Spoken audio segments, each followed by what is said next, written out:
Hello, Twisty.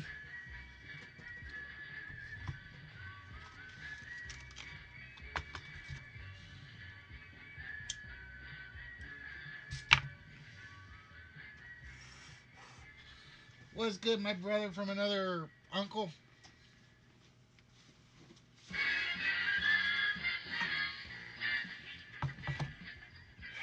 I is doing. I want 2018 to be over with. Not my favorite year this year.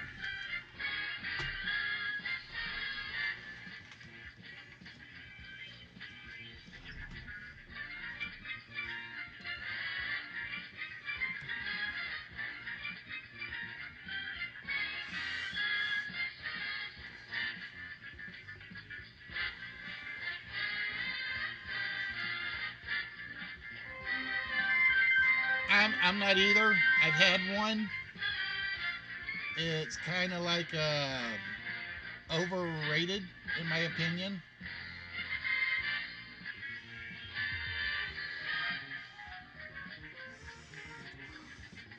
Now, Red Robin Burgers.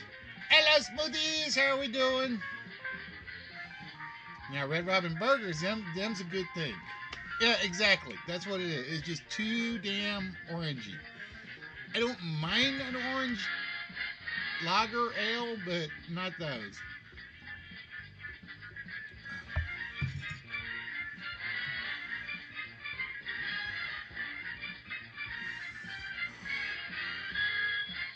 I is getting by.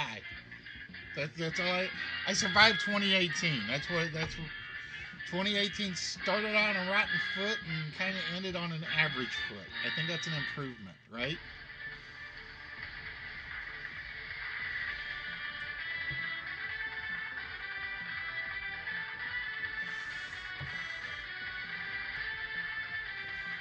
Good twisted with good sense. You'll make good funny.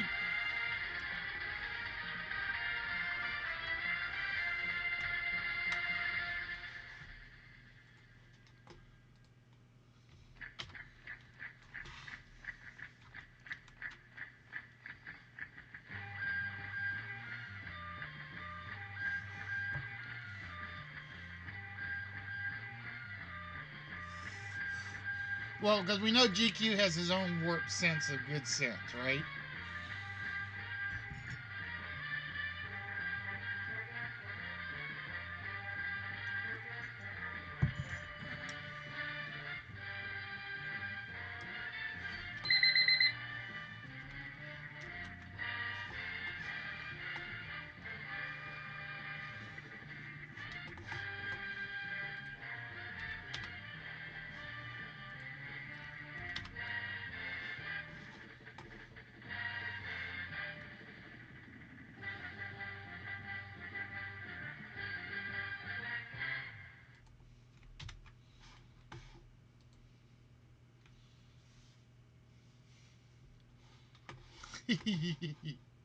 Wishful thinking.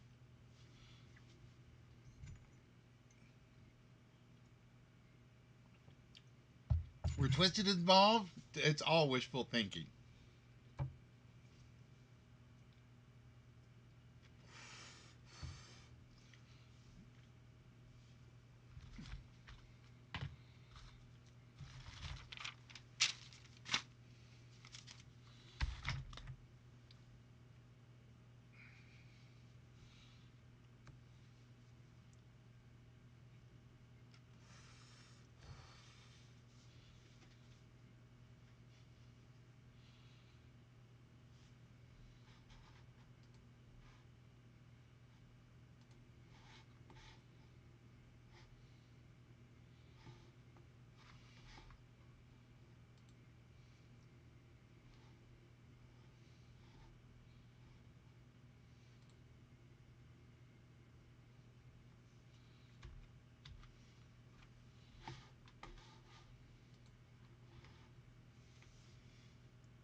And good evening, ladies and gentlemen. Welcome to the one, the only live interactive game show that comes to you live every Saturday night from El Twitcherino. Hope everybody has had a very, very, very good. Well, I lost one of my games. No, that's bad. That's bad. I lost one of my games. Yeah, Twisty TV. Listy TV. Wait. I gotta get my hand on camera. There we go. Yep. I'm playing with my Christmas gift from Bubbles. It is the green screen back behind me. So at some point there will be videos up here. I don't know what. I am still trying to figure that one out. Bear with me, guys, because I lost something that I was going to run today, and I am not a happy camper. Damn it. I had this ready to go tonight, and it looks like I broke it. That's why I'm kind of playing with a few things along the way.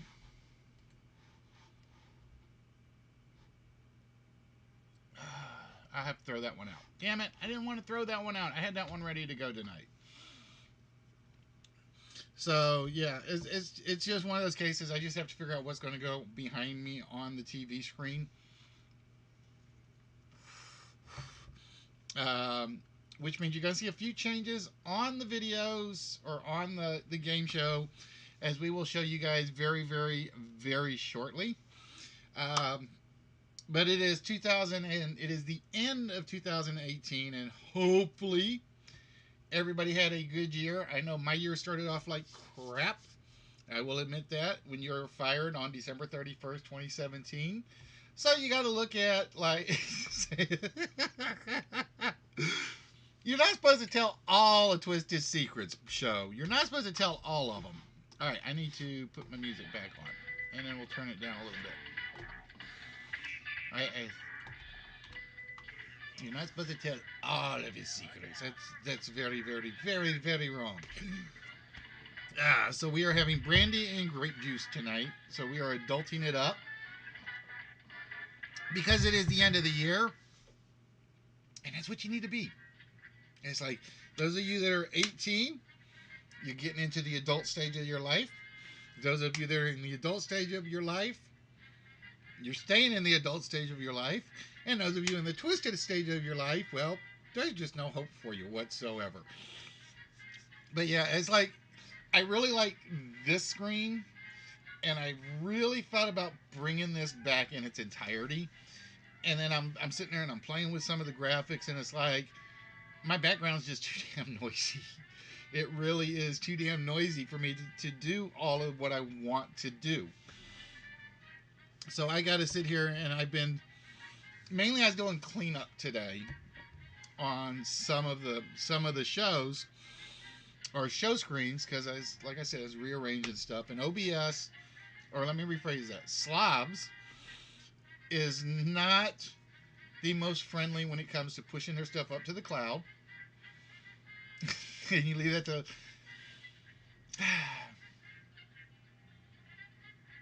there's a joke there waiting to be made, and I will be in serious trouble if I did it. There's a very, very bad joke waiting to be made there, and if I make it, heaven help me. So yeah, like I said, behind me you guys can see I got rid of the majority of the shelving. So what I'm thinking at the moment, and you guys will have to bear with me because the light is still in my way. So I still gotta work my way over to everything. So I'm thinking I'm just gonna make that the background. But the problem is it's also green, as you guys can tell. So it looks really cool when you hold it up. I mean, it looks freaking amazing like that, but I don't know if it's going to work. I really don't. You see, that freaking looks like absolutely fantastic, especially in the lights, in the green screen light. So I've got to figure out what I'm going to do with it, because like I said, if I put that as my background for me, it's like I'll just be like, wait, let me see if I can get it behind me. There we go. So I'll be like that. So it looks cool. I just have to figure out if I can make it work. And you know, I didn't even think about that until after I was doing some camera shots. And I'm like, damn it, Walrus is gonna hate me because he sent it to me with the green backdrop. And then it's like, and I looked at it, and it looks sharp. It really does with the green backdrop. All right, so with that, ladies and gentlemen, I am going to jump right over to. Now, like I said, you guys will have to forgive me if I have to do some tweaking during the show. But see, big me. So I kind of like me being here rather than hitting up there in that little corner.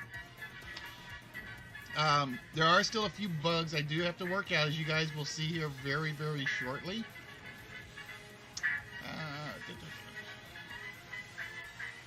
And I got to get over to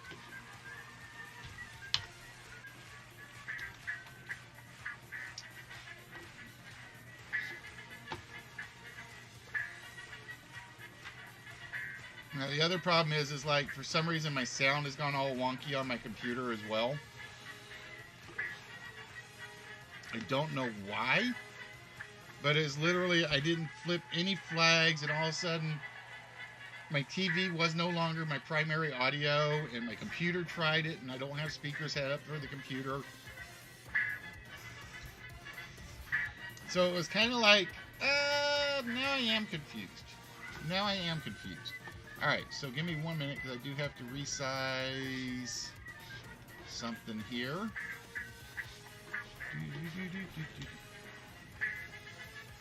Oh, no I don't. I'm at the wrong screen. That's why I'm doing the wrong resize. There we go. And like I said, as you guys know, there's a lot of technology involved in my show. Or I should say a lot of computer programs. It means I got to play with a lot of flags and a lot of files and a lot of everything else. So you guys will have to bear with me a little bit while I get everything going like I should. So yeah, so I'm not giant. There is Walrus. Hey Walrus, tell me what you think. Okay. Now again, if you remember the sign you had sent me, and it was always sitting like right up here behind me. So the problem is the green screen is up, so now you can't see green, but it's got that nice metallic effect to it. And I need to turn. Let me flip that off of that so I can see it. So it's got that nice metallic effect to it. And I'm thinking that's going to be my backdrop. I'm thinking that's going to be my first backdrop. Like I said, the only catch is, like I said, you can't see the lettering, but you can see the question mark, which was the important part. So yeah, so like I said, it looked sharp when I looked at it, but I didn't even think about it with the color variation. I didn't even think about it with the color variation, so I was like, oh, what did I do? All right, so with that, ladies and gentlemen, we're going to get things started fairly quick tonight.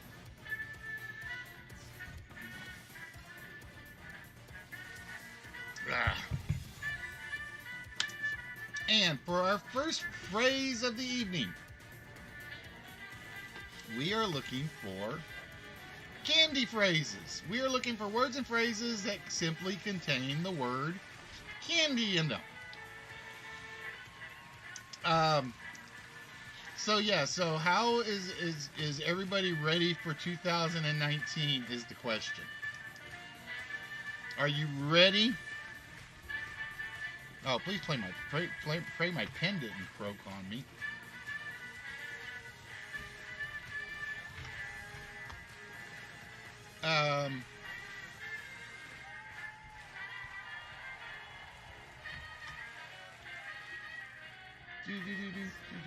Dandy candy. Maybe Dapper candy, I think. So yeah. So I'm sitting there thinking about it. And I have to admit other than the few days I took off throughout the year, was I am impressed I survived an entire year. As you guys know, it was basically January 1st, 2018. I was unemployed, and I stayed. It's family friendly now on my end. I don't know about what your end is.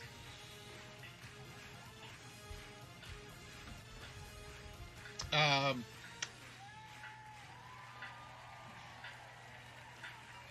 and I just realized what I had taken off. Um, so it was like, you got to think about it, and it's like, all right, so I'm unemployed at the very first day of the year, so it's going to go uphill from there, right? And then it's literally 7 months before I get a job. I blow through most of my employment severance pay. I still ended up like with about $3,000 left, give or take.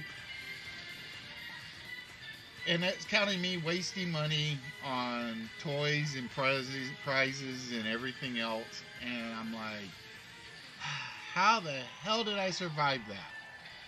That's my question, is how did I survive all of that? And then I realized what it was. Is I still haven't shipped off so many packages. Speaking of packages, Walrus, I actually got a box for your 3-foot model. The problem is it's a box for the 3-foot one. It won't hold the other one. So one of them will be going out in the mail at some point. The other one I got to hold on to a little bit longer.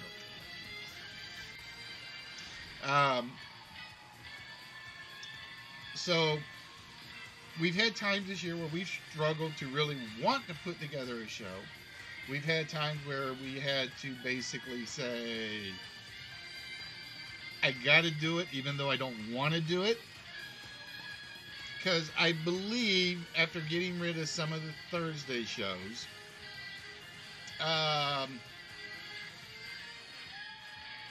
we ran somewhere in the neighborhood of 111 shows throughout the year. Hey, Bleach, how are we doing? Tell Shy I love the cookies and Bubbles isn't getting any of them. She's all cookied out.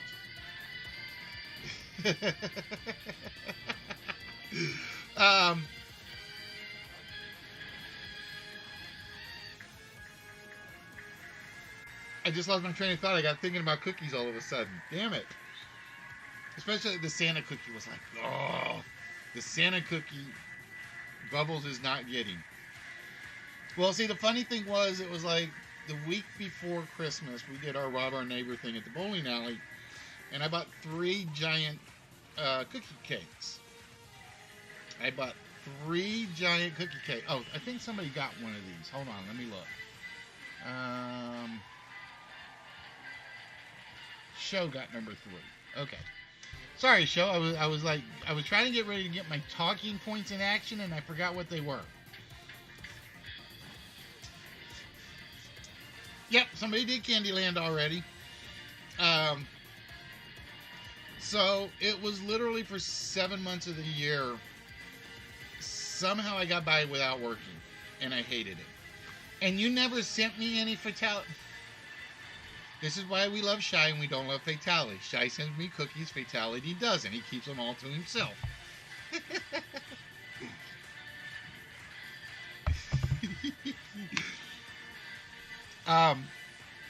So made it through 7 months out of the year without a job somehow, fighting unemployment people because they don't like giving you money. Hey, Nethers, how we doing? Not that I know of. Although I'd love to meet Grandma if she's good looking. Although her wife won't let me meet Grandma.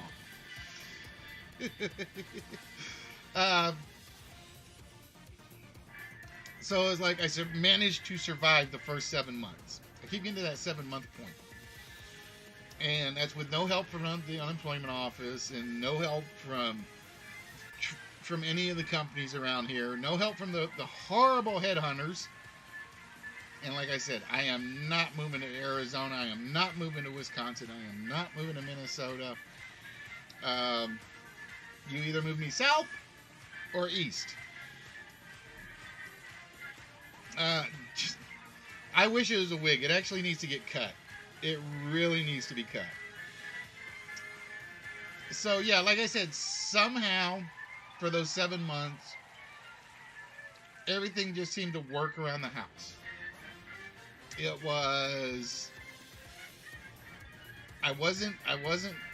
was frustrated, but it wasn't enough to like bring me down. And then once I got the job and I started like this job, like basically burns you out fast. I was talking on, or Nerdy had asked why I hadn't been on his show for a while. Oh, of course you can, Fatality. There you go. Whoa, ow. Head rush.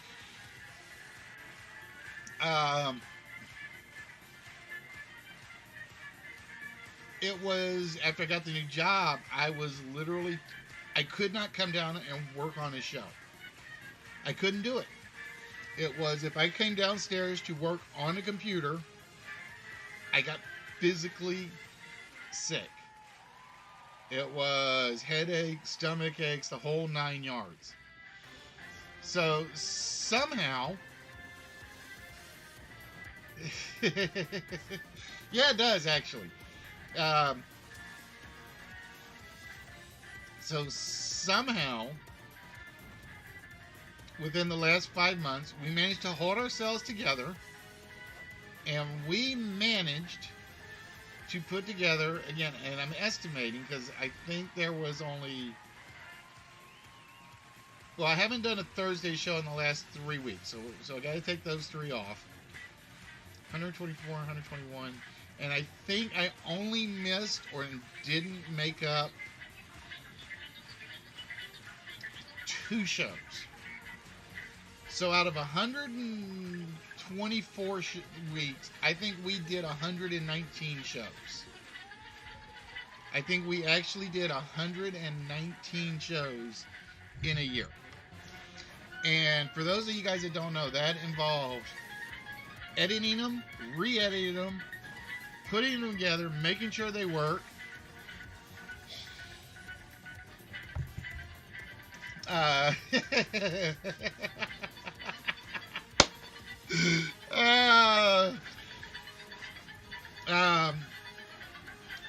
And then getting them out in a reasonable time. One of the things I'd always promised I was going to do throughout the year was like change the hour, move it back a little on Saturdays. And no matter how hard I tried, I just couldn't do it. I could not find enough time to work on the games and have them ready for that evening. So I am going to say,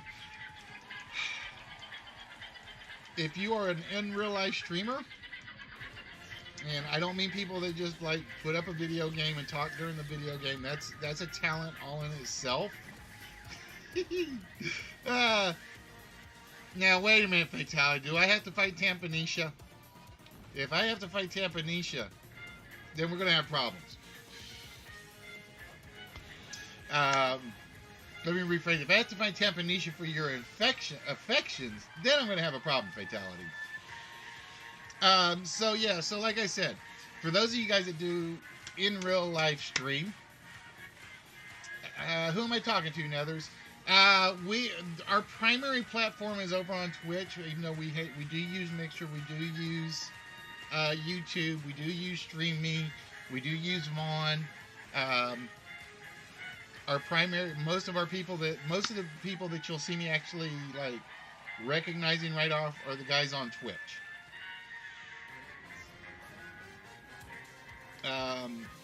The good thing is with Restream, I see you on Mixer, I see Sea Chicken on Twitch, I see Yoda when she's on YouTube, I see Bleach when he's on whatever he's on.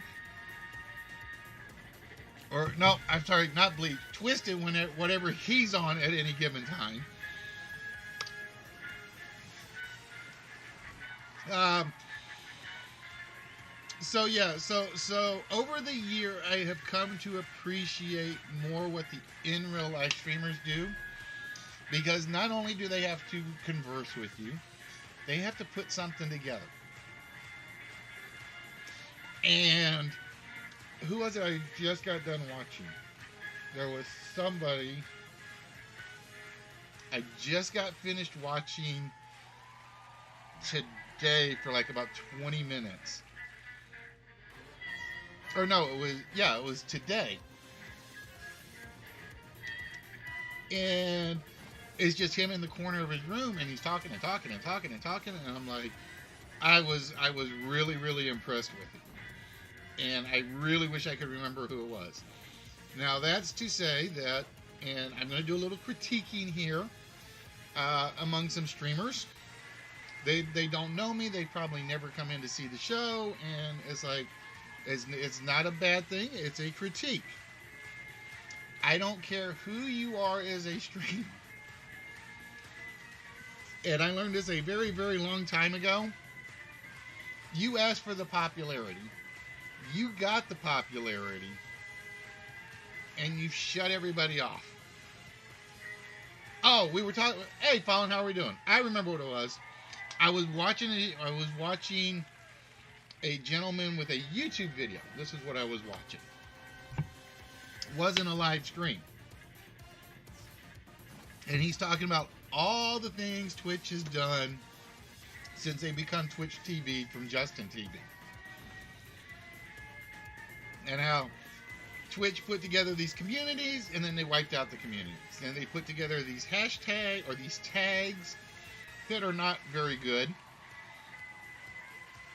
and something else. And it's like, just a searchable Twitch would be nice. Plain and simple. So I'm sitting there listening to this guy talk, and it's a very interesting, very informative video. And I got to thinking about, well, instead of people criticizing the small streamers for wanting to become better streamers, somebody should take the time out of their day and criticize some of the larger streamers. And I figured it's the end of the year. This is my message, so to speak, to you larger streamers that really have your place in the world, and you are always going to be one of the large streamers. Number one, when Twitch made subscriber-only chat and follower-only chat, it probably sounded like a really, really good idea. But you guys didn't get big starting off with 1 million followers and 1 million subscribers and everything else. And I got busted on this once for having people go into a streamer's room that had this on. I don't care who you are. You should never, and I mean never, use a follower-only chat or a subscriber-only chat. Don't care who you are. I don't care how big you are. I don't care how popular you are. You know why you got popular? Because a bunch of non-subscribers, non-followers, what's the other one I'm trying to think of? There's another term I'm trying to think of. Because they came in and they talked to you or liked what you were doing and said, "Oh, dude, that's cool." Or, "Wow, that's a lot of fun. You're really funny. You're really great." And then you shut them out. And I get there are trolls out there, and you don't want to deal with the trolls. It makes sense to me. But somewhere along the line, you forgot that we're not all trolls. Somewhere along the line, you guys forgot about those of us who watched, tried to talk, and couldn't talk.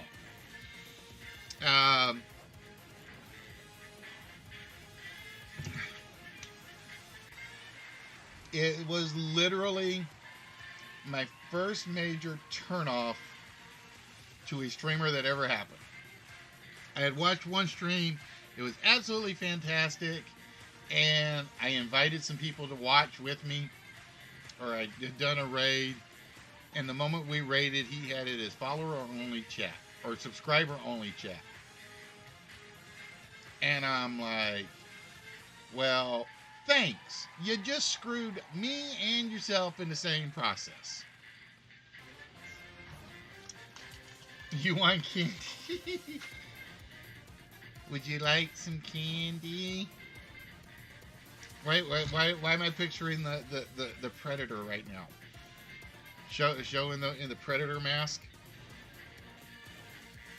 Oh, I'm not even paying attention to.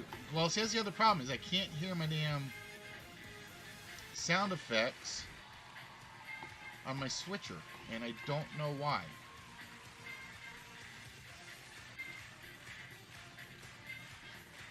I gotta go double check my settings. So I gotta keep an eye on the 4-letter word. So point number 2 of what I have noticed over the past year. I will be so glad when this Battle Royale movement is over. I really will. Call of Duty, Black Ops, Fortnite, PUBG, H1Z1. What am I forgetting? I'm forgetting another one. They all had to have their Battle Royale. Please, will somebody just let it end? That's all I'm begging for. Alright, that's it. That's all I'm going to say about that one. Let's see. What else did we notice in 2018?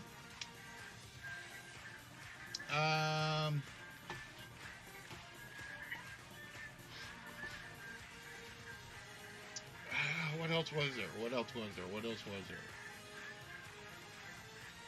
Oh, I noticed that. Let's see. What else did I notice? Trends I've noticed in 2018. I noticed the Amazon return buy box thing is turning into a major thing now. And all I have to say is good luck with that. That's true. You got a bunch of Twisted got a bunch of surgeries. And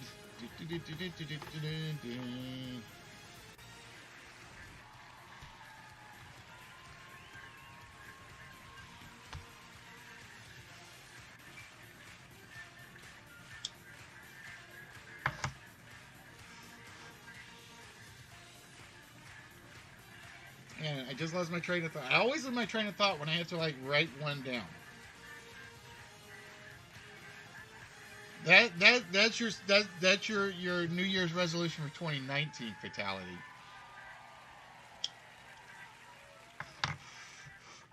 Fatality's 2019 resolution will be to be laid to the ketchup song. Or no, what's the one that GK? What's the song you did all the time? The toothbrush song.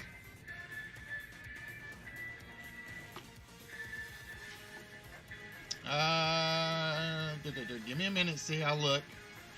I may have missed it because I was doing my talking mode. Yep, he did.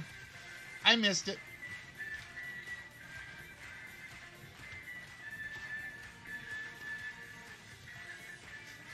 Sorry, see, I didn't mean to miss that one.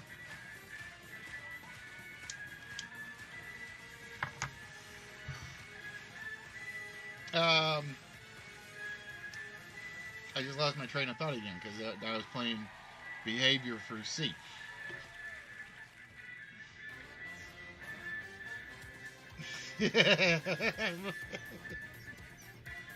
I knew that was where Fatality was going to go. I knew that's where Fatality was going to go with that one.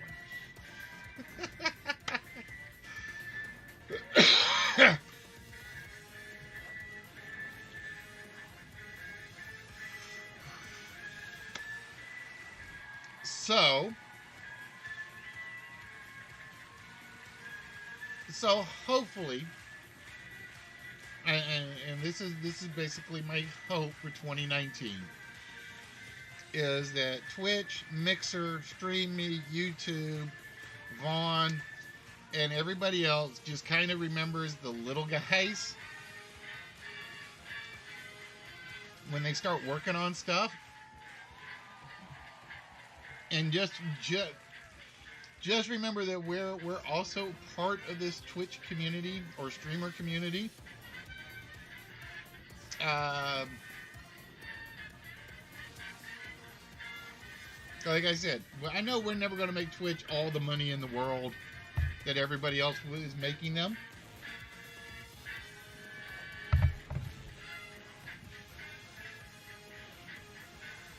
But it's a case of give us a chance. We might be good for you too, guys.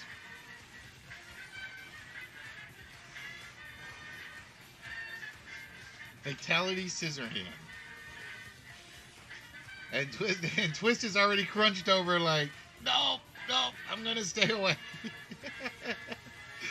Nah, Fatality Edward doesn't have that ring to it Fatality Scissorhand has. Doesn't have that same ring to it.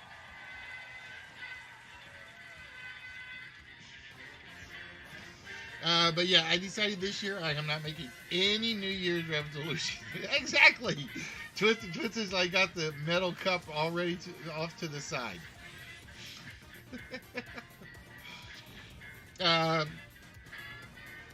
So yeah, one thing I said this year is no resolution for 2019, just because I think next year is going to be whatever happens just happens.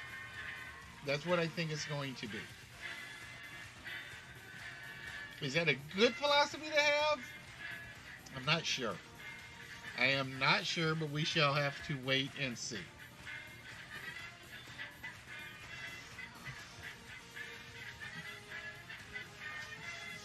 And we are down to 2, ladies and gentlemen, on our candy list.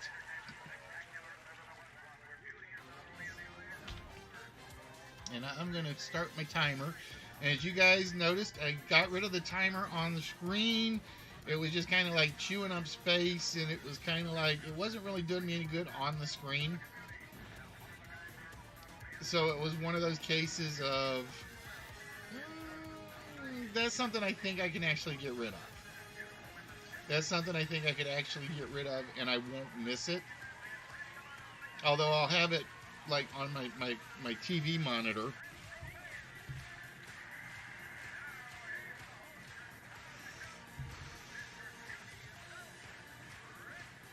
Just for timing purposes. And we can say like, oh, you're down to 5 minutes on this game, or 4 minutes on this game, and so on and so forth. So yeah, looking back, 2018 was not my best year, which means 2019 should be a really good year. See, I haven't even included the house disasters, like the window breaking, or falling out, or the pipes going completely haywire twice a year like they always do. So the question is, how has your 2018 been? Did it start off great and go downhill? Did it start downhill and go off great?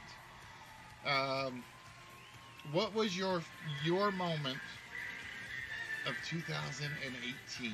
That's the question. And while we're doing that, I am going to, because like I said, I had this working earlier. I don't know why it's not now.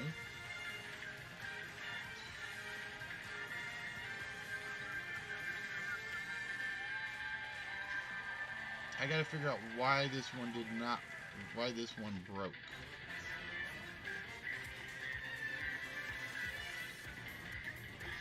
So what I'm gonna do while you guys are guessing there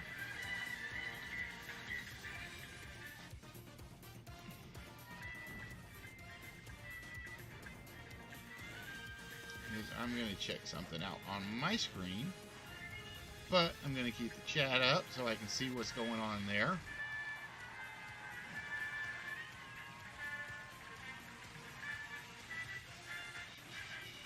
I know what I did. Nope, I don't know what I did. 44. Animation, we're not worried about. Set tiles. What am I missing? What am I missing? What am I missing? Candyland, Candy Kong, Candy Corn.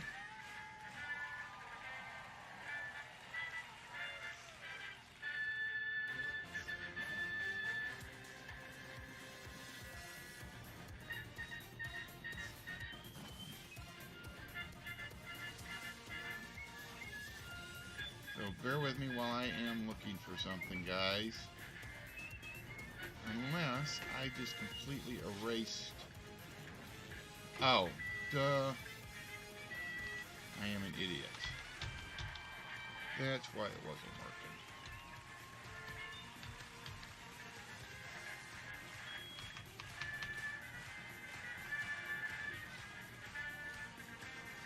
That's why that one did not work. Now, I'm going to admit, there's one on here that surprisingly you guys haven't gotten yet. There's one that's it's a little harder, but it's still doable. But there's one that surprises me.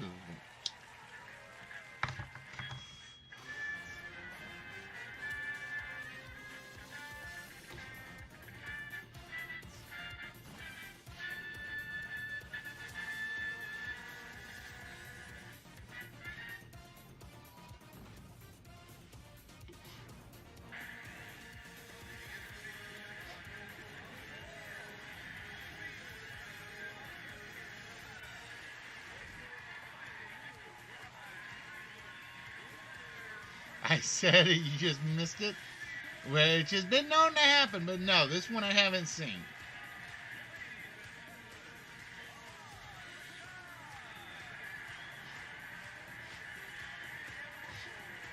Alright, that fixes that problem.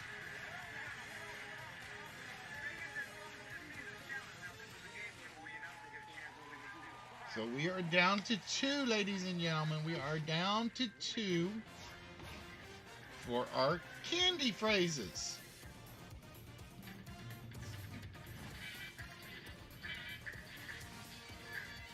Now, my other question is there anything besides this mug on the screen that looks like it needs to be changed?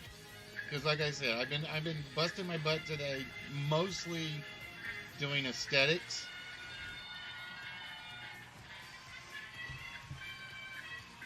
So I'm just curious to know if there's anything you guys think needs to actually be changed on the system or on the layout.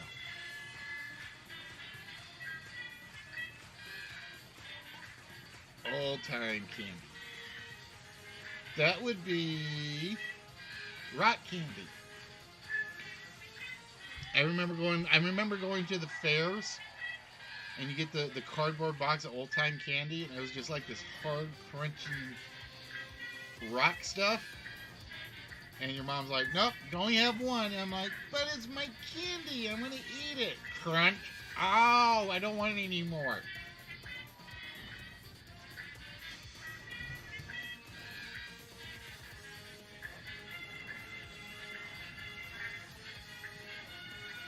So next on my list to do, I will say there are a couple of things I'm going to do for the show. One is I'm going to get some of the graphics fixed, such as the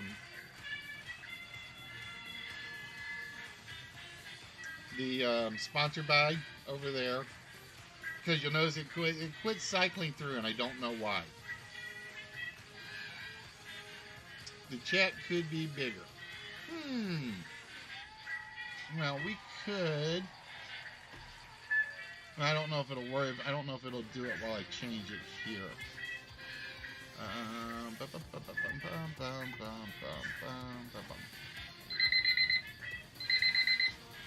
Let's see if that looks any bigger.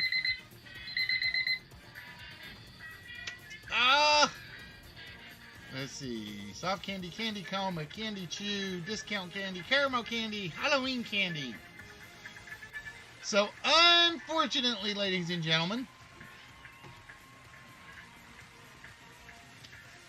we have 2 of them that did not come off the list.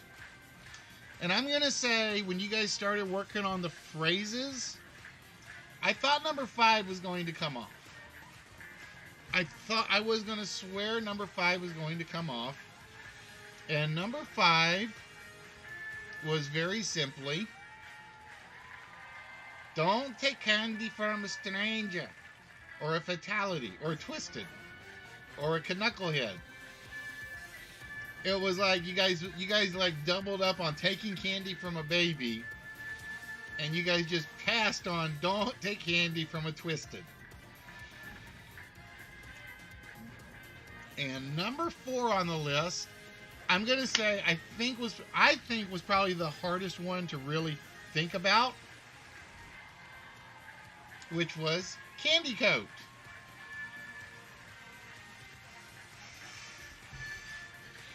But it was like you guys literally doubled up on take candy from a baby and like a kid in a candy store. And I'm like, all right, number 5's got to be coming off the list. Number 5's got to be coming off the list. Oh, let me go look, Twisty.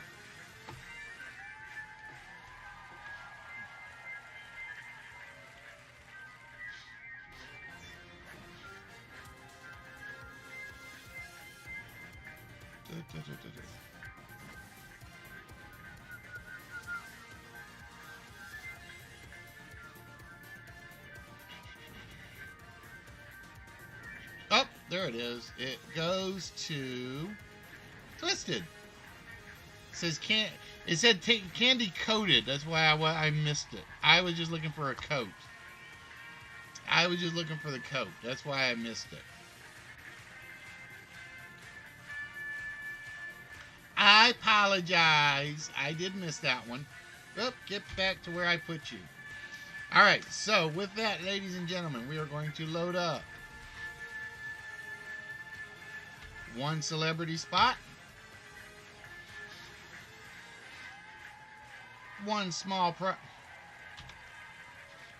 I cannot get my mouse to work right now. One small prize and one vault shot.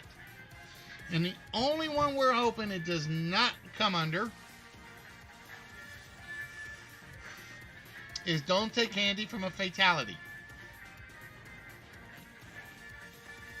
Is it? Don't take candy.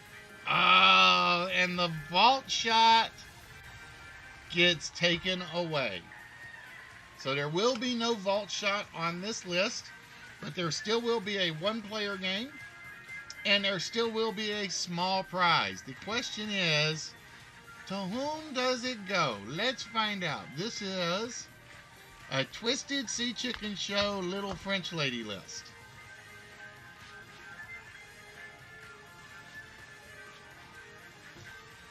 So we are just going to literally work our way through the list as best as we can.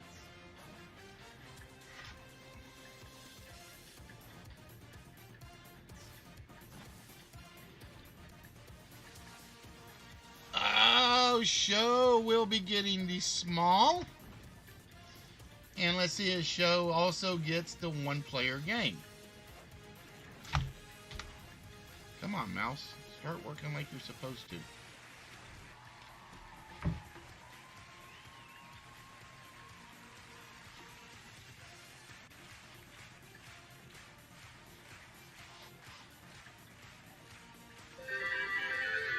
Hey, Minecraft, what's good?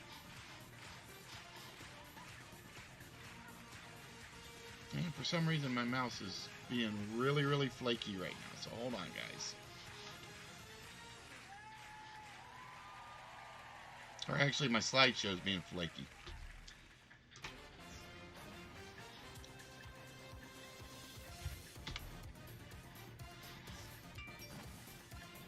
I probably have something open I shouldn't have open. That's what I'm checking for.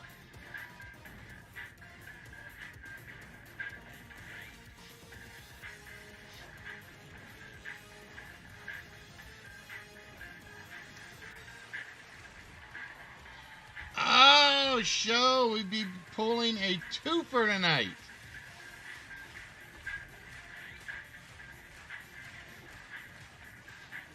There we go.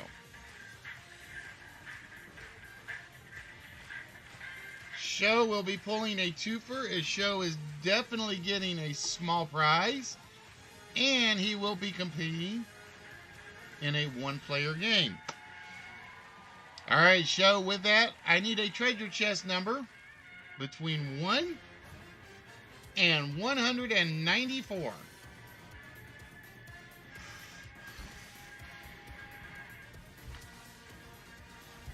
There's a very bad adult joke just waiting to be made there.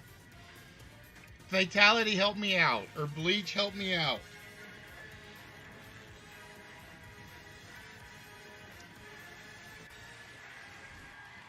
Now, here's the one catch, guys. I have rearranged all my prizes, so I can't actually pull them out at the moment, for the most part, unless I know exactly where they are. So you guys will have to bear with me. Alright, for Show in treasure chest number 91 is... Actually, this one I can get to. Sort of.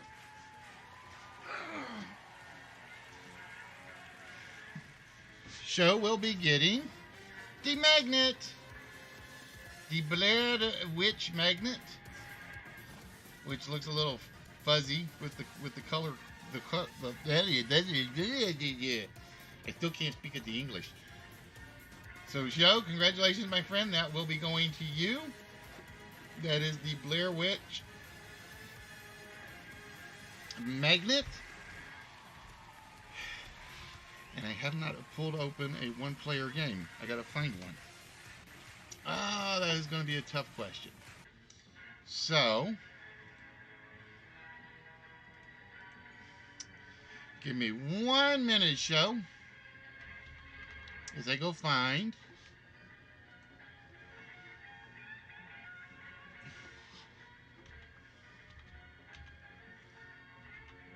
That's true. You could never have enough refrigerator magnets.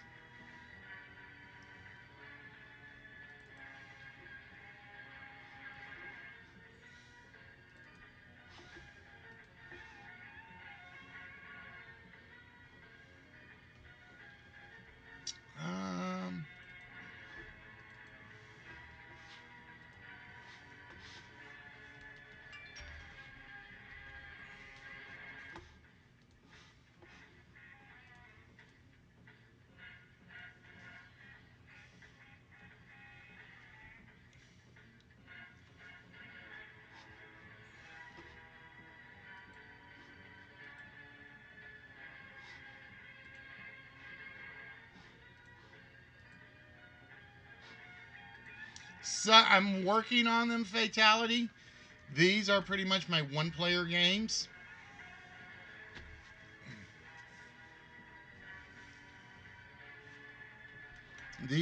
These are basically set up. Right now I've got Secret X, Lucky 7, 3 Strikes, Danger Game, Dice Game, the Poker Game. I'm still working on Golden Road. I just don't think I'm going to ever be able to get cliffhangers done. Because I literally, my programming for that is getting there. I have a friend that has a Plinko version. I haven't grabbed it yet, although he said I can use it. But it is one that I have been intending to download and use.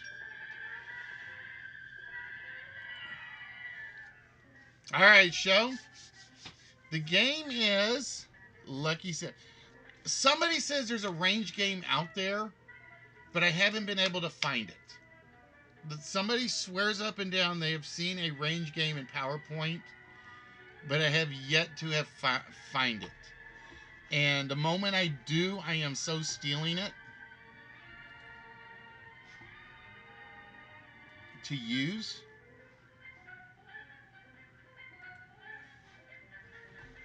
Alright, I see what I got to do here. Hold on.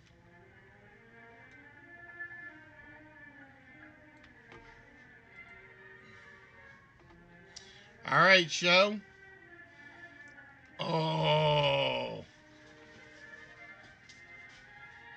I got to figure out where this one is so I can show it.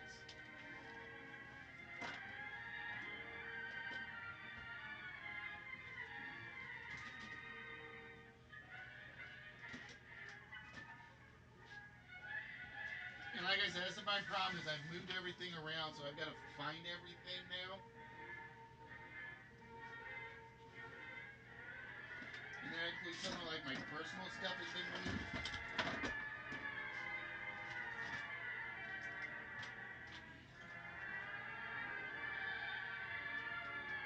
Bear with me a minute, show.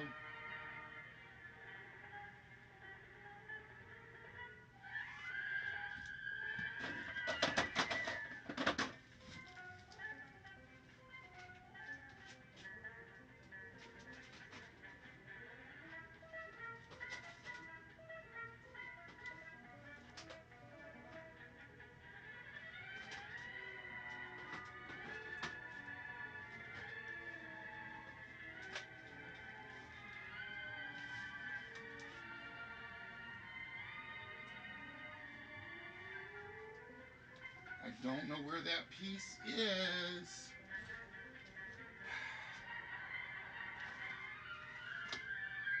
Damn it. I'll have to find it. I'm gonna have to find it. Where did I put? Because I know I have not given away the Bobby Orr figure. I know I haven't.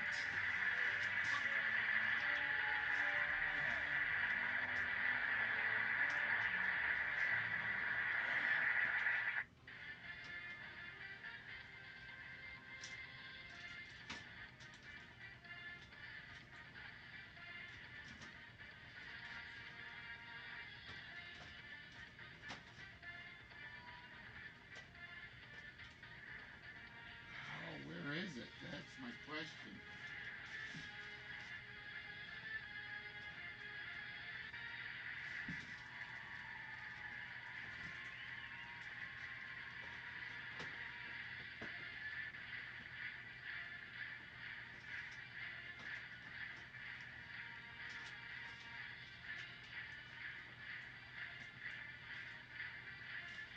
I know I haven't given that one away.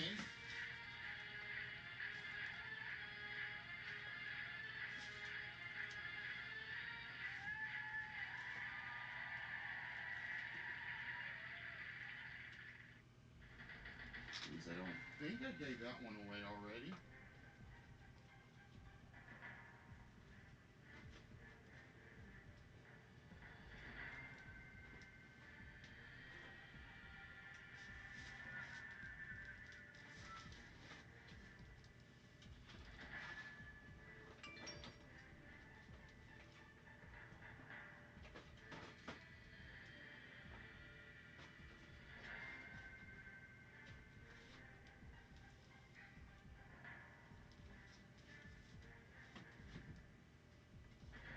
Because I thought he was with my Mickey Mantle piece.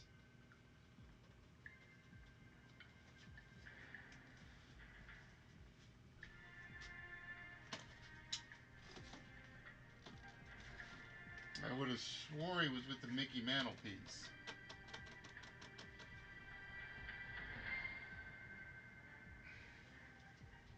All right, we'll have to see if we find it, and if not, we will do a replacement for you, show.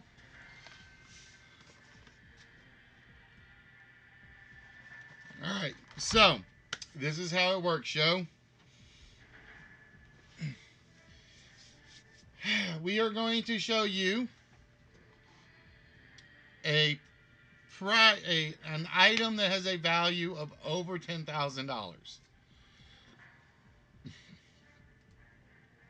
And the item we have is a 2019 Primetime Avenger ATI 27 Airbus camper.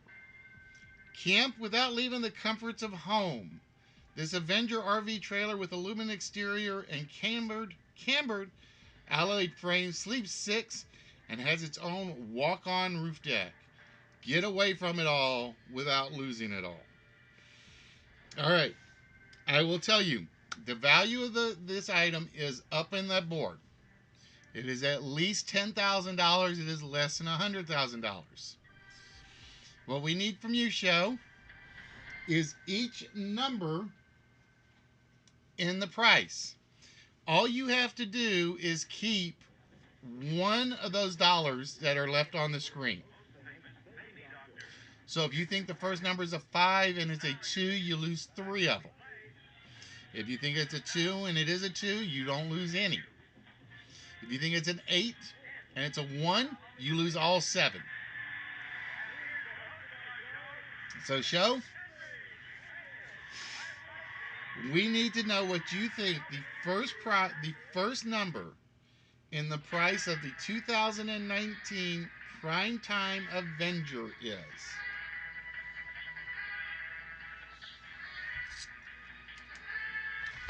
Like I said, I gotta find it. I know I have not given that away.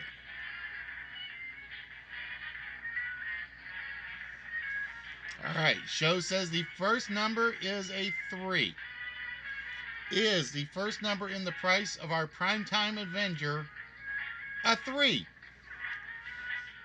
It is only a 2. But that only means you lose $1 out of it, Show.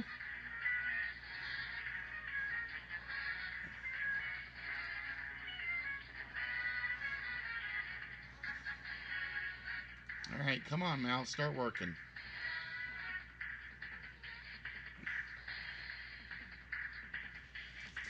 Yeah, my mouse is not working correctly, so we're going to have to wing it a little bit.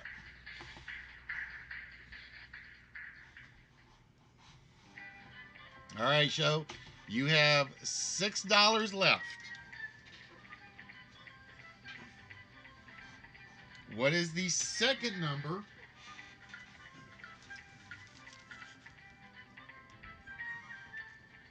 in the price of our RV? Show says it's a 6. The correct number is... Come on, mouse.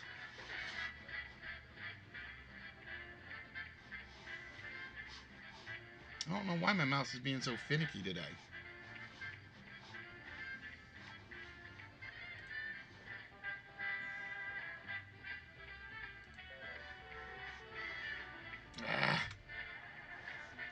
I think it's a size issue. I really think it's a size issue.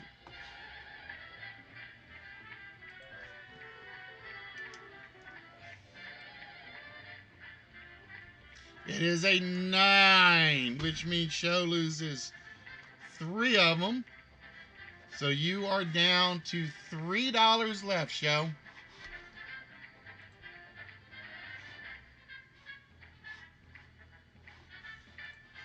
You are down to $3 left.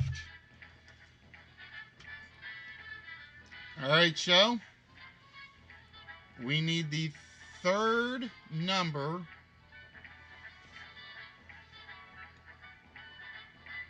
in the price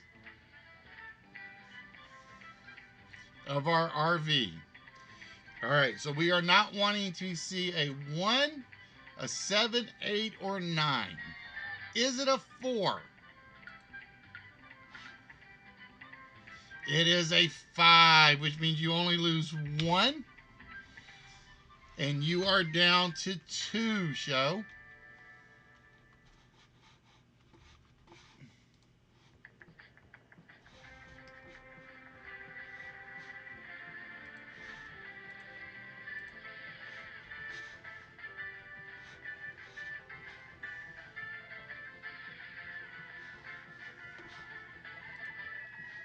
All right, Show. We are looking for the fourth number. You have $2 left in your hand.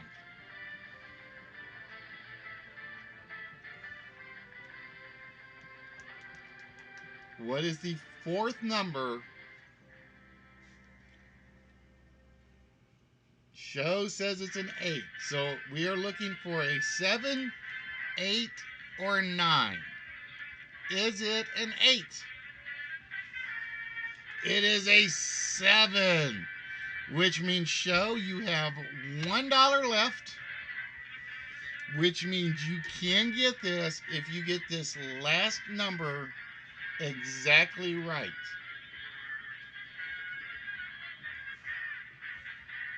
The price of this Avenger is 29,570 what?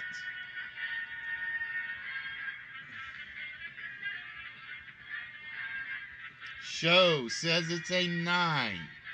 If it is a 9, then I do have to go dig and find the Bobby Orr piece, and if I can't find the Bobby Orr piece, we'll find you a replacement. Is it a 9? Oh, it's a 3. The actual price was $29,573. And with that, Show loses his last dollar bill on the board. And I got to figure out why it's not removing the dollar bill, because it worked earlier. Because you guys saw when we did it with Sari. It definitely worked. So I got to go figure out why the dollar bills are not coming off. Yeah, save me a little. Well, see, I had the replacement piece right here. Because I figure McFarlane Orr piece or McFarlane mantle piece. I'll find it, though. I promise you, I'm going to find it. Like I said, that was the problem with me cleaning up and rearranging everything. Was I literally reorganized everything.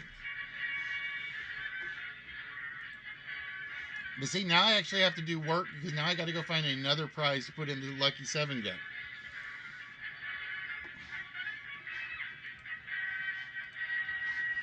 All right, ladies and gentlemen. Give me 1 minute, because I am going to change my questions on this board.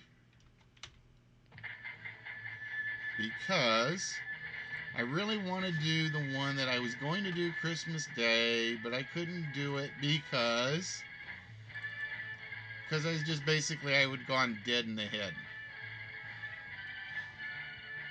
So what I'm going to do,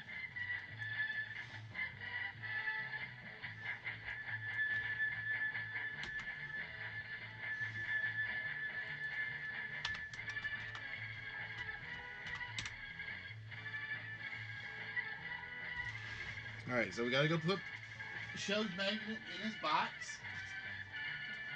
which is actually getting fairly full. Like I said, I still got to figure out where the Bobby Orr piece went, because I don't think it's gone out. But like I said, I literally, I took my stuff down. I took a lot of stuff back off the back wall and then I forgot to like just basically rearrange everything and get pictures of everything that I was going to do.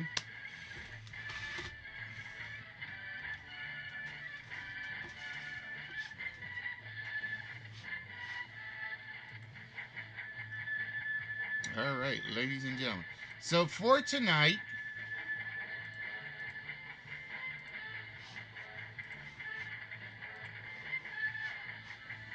this was a game that was going to be done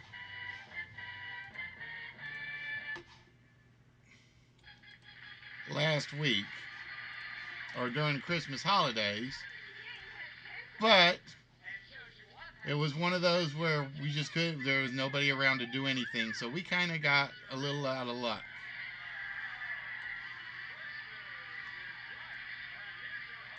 So for tonight, ladies and gentlemen, it is time for the $1 Million Chance of a Lifetime game.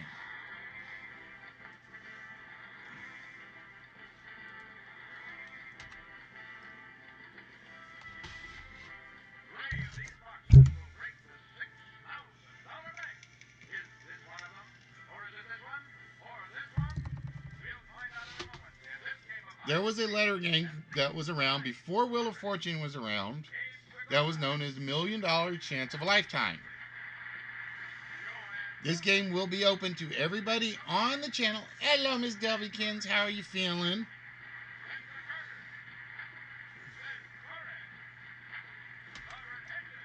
And the rules are as follows. We're going to give you guys a toss-up trivia question. Everybody can answer. First correct answer basically gets it. Whoever gets it right gets to guess one letter in the mystery phrase. If the letter is in the phrase, you get to take one guess at the phrase. If you guess the letter and it's not in there, no guess for you. All you have to do is guess the mystery phrase to win the game. So, with that, ladies and gentlemen,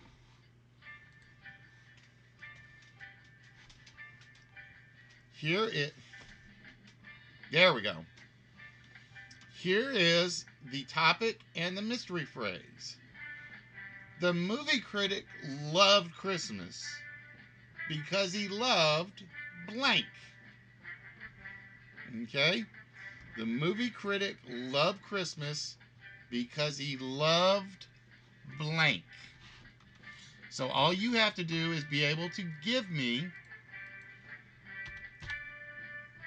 the actual mystery phrase down there at the bottom. So with this, we are going to show you the first toss-up trivia question for this game.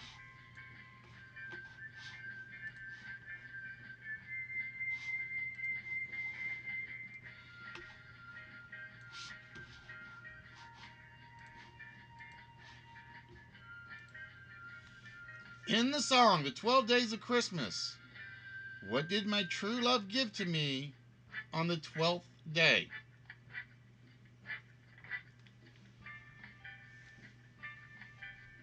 On the song, The 12 Days of Christmas. Hello, Fizzy, what's good? What did my true love give to me on the 12th day? Nope, not 12 Lords of Leaping.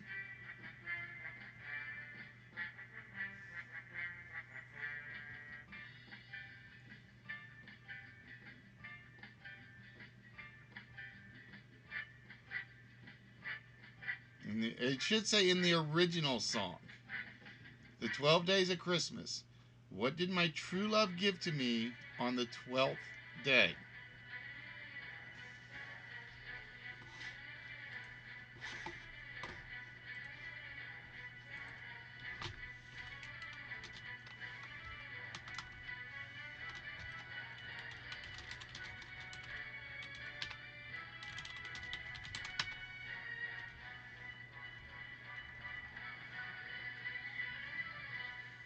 It was, although of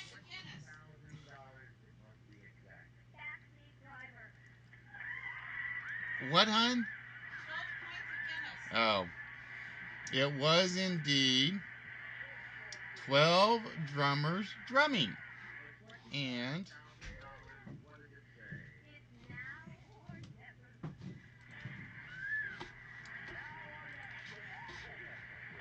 bear with me, guys, because it's acting up again.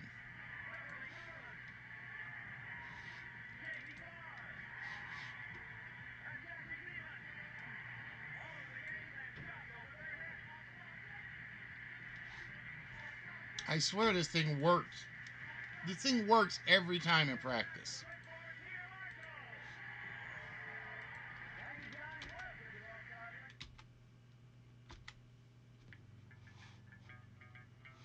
Every time.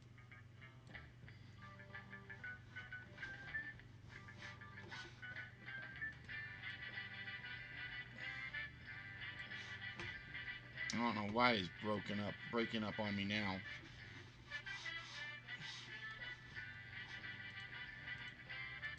Give me a minute.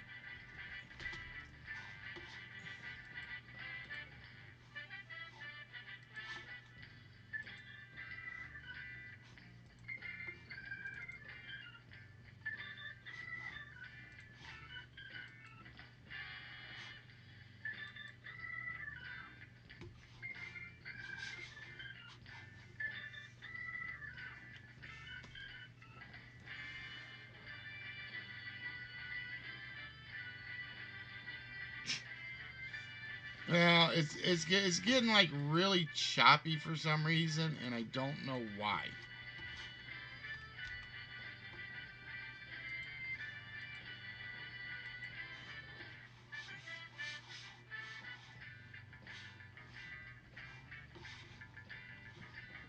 He's getting really choppy software wise. All right, so with that, Fallen, you get to choose the first letter off the board.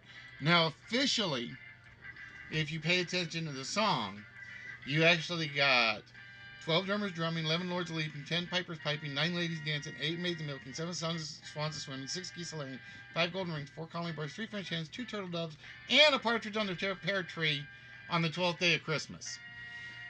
So you end up with 12 frickin' partridges in a pear tree. I don't need that many partridges.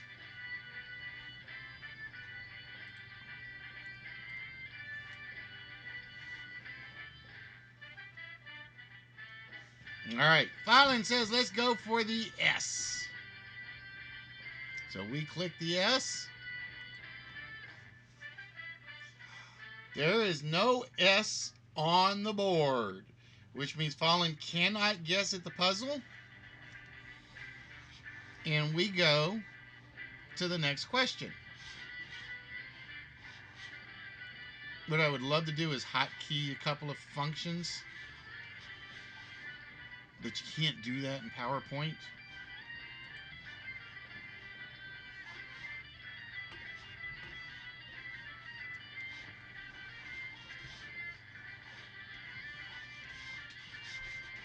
Come on, computer.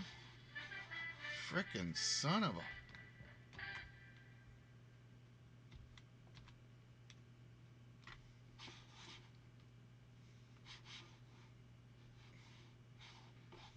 All right, give me a minute. I gotta see what else I can close out that's gonna free up some stuff here.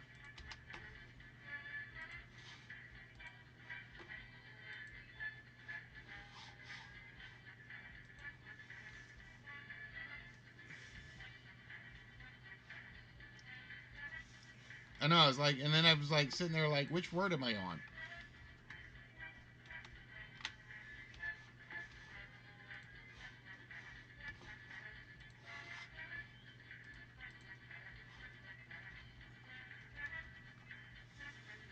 Who wrote the Christmas story of the snowman?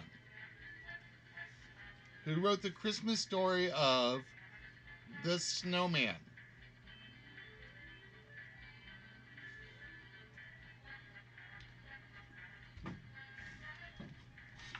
Nope, not Stephen King.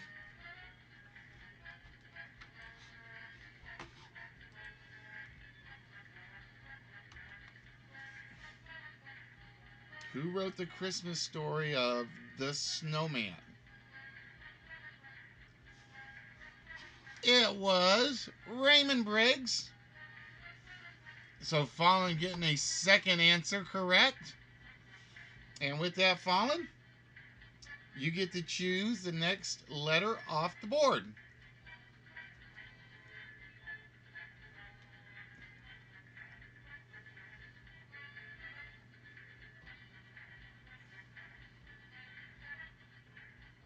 All right, we're going to go for the T. Is there a T in there? There is one T in the phrase.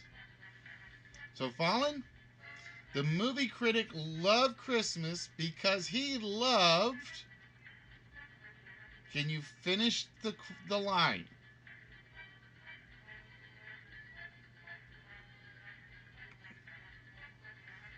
The movie critic loved Christmas because he loved blank.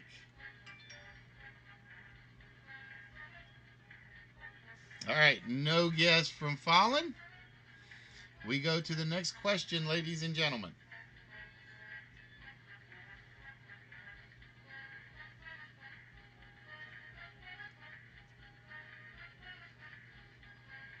What color is Santa Claus's belt? What color is Santa Claus's belt? Fallen just in before Walrus. It is black. Nice, easy one. It's a black belt. Makes you wonder if he knows any karate. All right, Fallen. Which letter would you like to try next?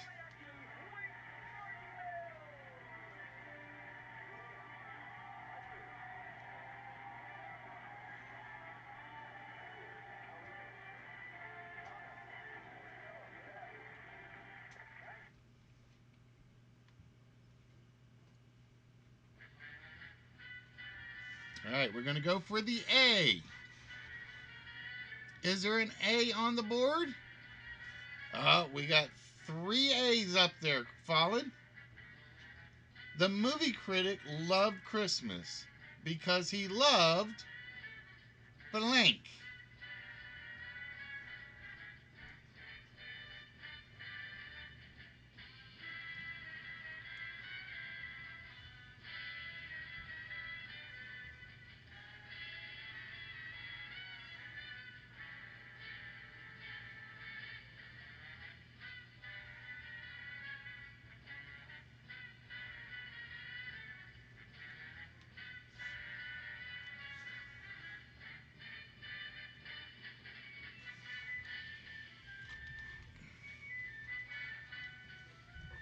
No guess yet. All right, so with that,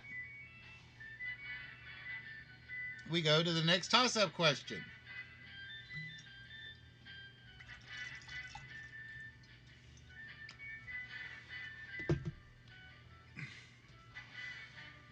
In the TV show The Simpsons, who or what is Santa's little helper? In the TV show The Simpsons, who or what is Santa's little helper? Walrus in first. It's the pet dog. It is indeed the pet dog that he got at a Greyhound racetrack.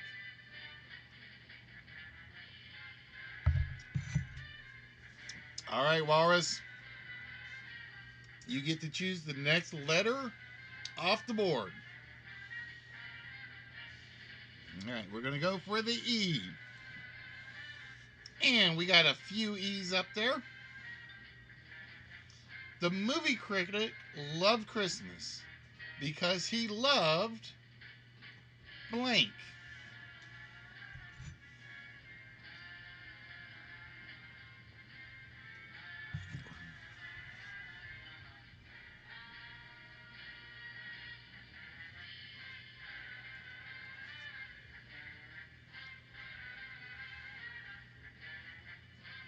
The movie critic loved Christmas because he loved blank. And ladies and gentlemen, for those of you that are here, welcome to our new sort of layout for the Listwitch show. Like I said, we're still doing some tweaking. There's still a couple things that we do have to get finalized and fixed. Like I have to fit. Whoop, wait a minute, let me get out of the way. You see all those pictures?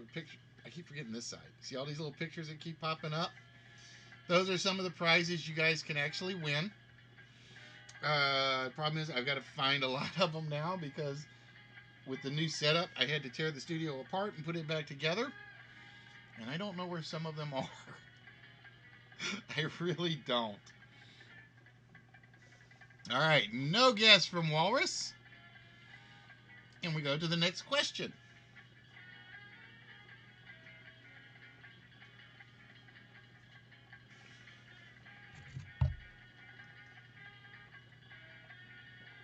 In Charles Dickens' A Christmas Carol, how many different ghosts visited Scrooge? In Charles Dickens' A Christmas Carol, how many ghosts visited Scrooge? Fallen just typing in as many answers as quickly as he can. There were 4. There was Marley, past, present, and future.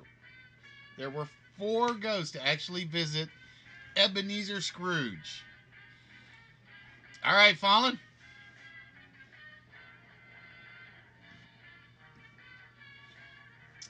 Which one Which letter would you? Everybody forgets about. Everybody forgets about Marley when you just say go Christmas. They always think past, present, future. Everybody forgets about Joseph Marley or Jacob Marley.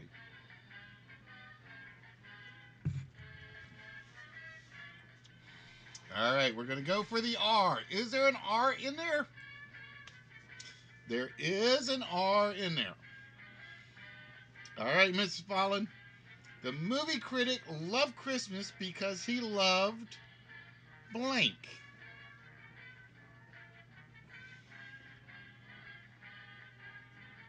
The movie critic loved Christmas because he loved blank.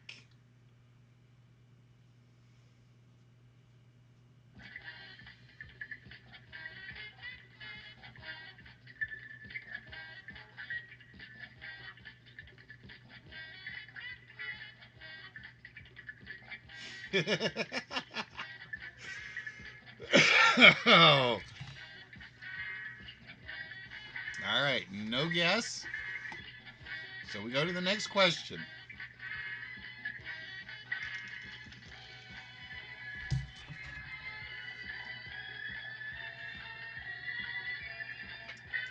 Which country traditionally provides Britain with the Christmas tree for Trafalgar Square in London?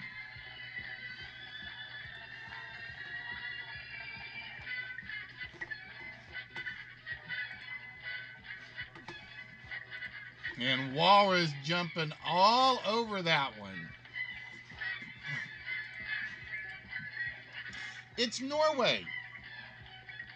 The Christmas tree that is put in Trafalgar Square is delivered specifically from Norway. All right, Red. With that, you get to pick the next letter off the board. Probably because I've used that one before, I think. But after tonight, it will be gone. There will be no repeat to it. All right, Walrus says, let's go for the G. Is there a G up there? No, there is no G on the board. And that means we go to the next question.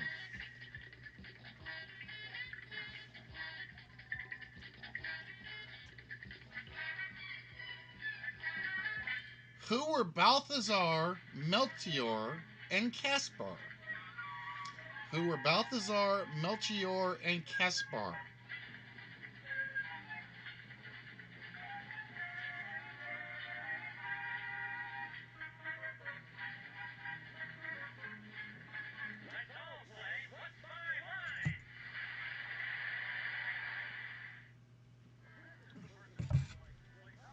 They were indeed the three wise men.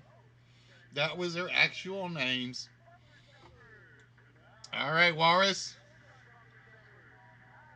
Which letter would you like now?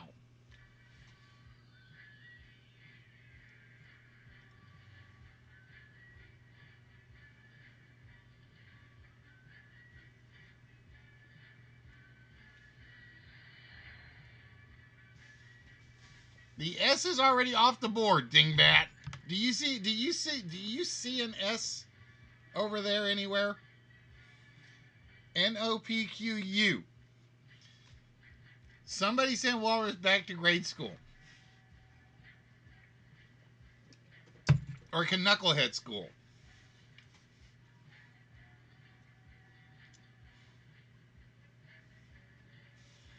All right, Walrus says, let's go for the M. So we go for the M, and there are no M's on the board, which means we go for the next question. Wait, you're not Hawaiian. No. That is no excuse. From the Christmas Carol, Good King Wenceslas. Where was Good King Wenceslas the king of?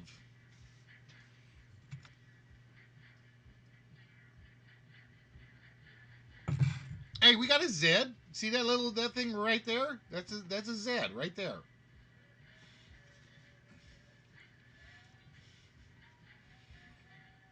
From the Christmas Carol, Good King Wenceslas. Where was Good King Wenceslas the king of?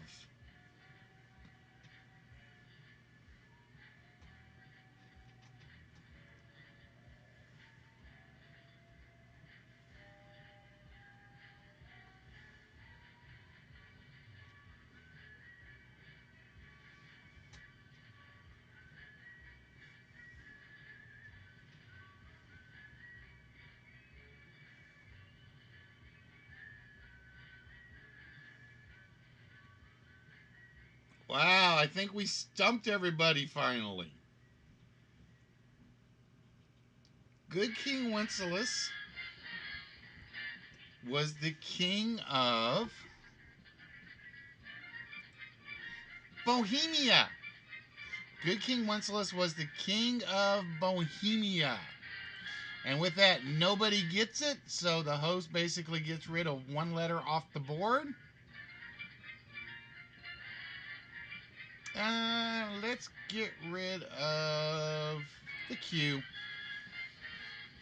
Everybody knows there's no Q up there.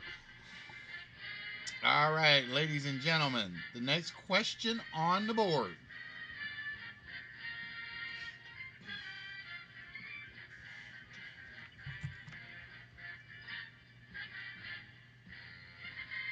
In which famous Christmas song is a snowman pretended to be Parsons Brown? In which famous Christmas song is a snowman pretended to be Parsons Brown? Nope, not Frosty. It is not Frosty.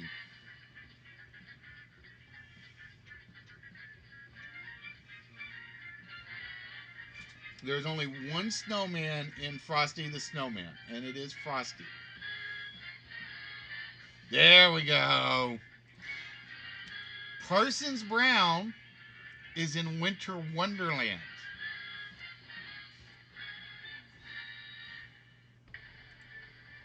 All right, Mrs. Fallon. Which letter would you like next?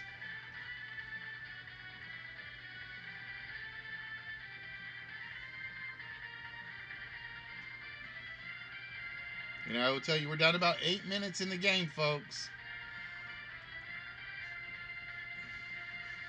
All right, we are going to go for the W. And we have 3 W's on the board. So, Mrs. Fallon, the movie critic loved Christmas because he loved blank.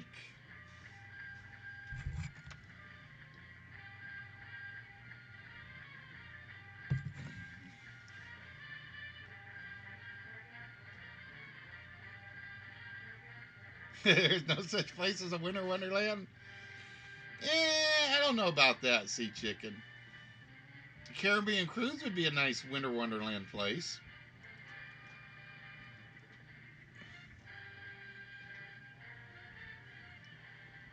The movie critic loved Christmas because he loved blank.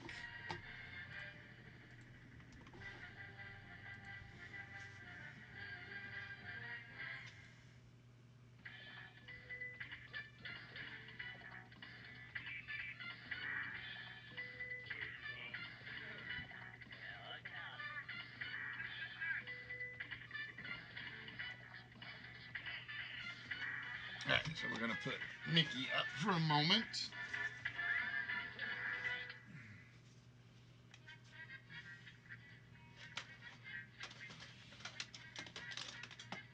I remember having the Bobby Orr piece. It's gonna annoy me now. It really, really is. All right, no guess from Mrs. Fallon, so we go to the next question on the board. Oh, I see a lot of typing coming on this one. In what year was the first Christmas card produced? In what year was the first Christmas card produced?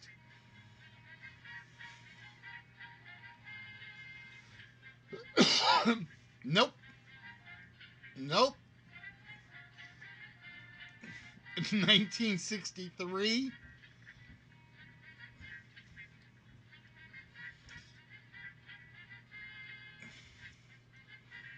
I will say everybody but Sea Chicken guessed too late. In what year was the first Christmas card produced?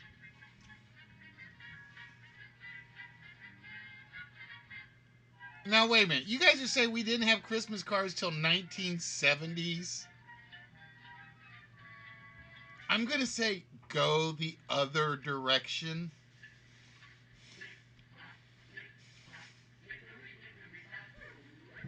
In what year was the first Christmas card produced? Are you talking about like mass production Christmas cards or like specialty shop stationery cards?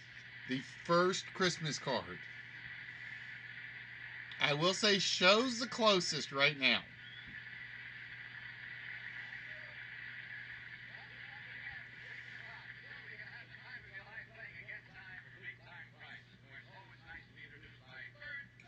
I still can't believe 1971 was a guess.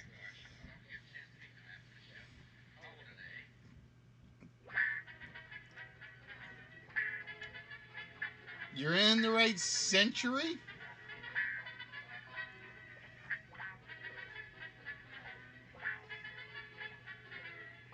I see somebody that's only off by 3 years. Oh, jeez. Mark stealing it. It was 1843. The first ever Christmas card was produced in 1843. Hey, Maynard, what's good? All right, Mark, you get to pick the next letter.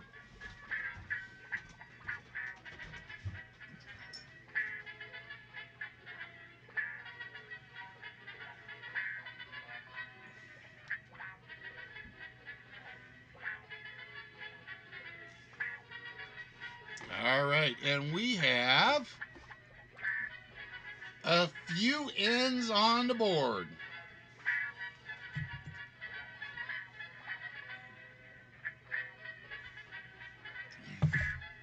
Mark, the movie critic loved Christmas because he loved blank.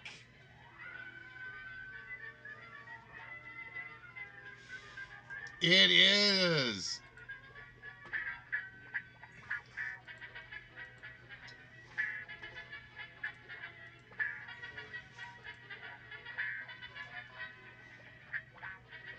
Walking in a winter wonderland. What? Boo, yes.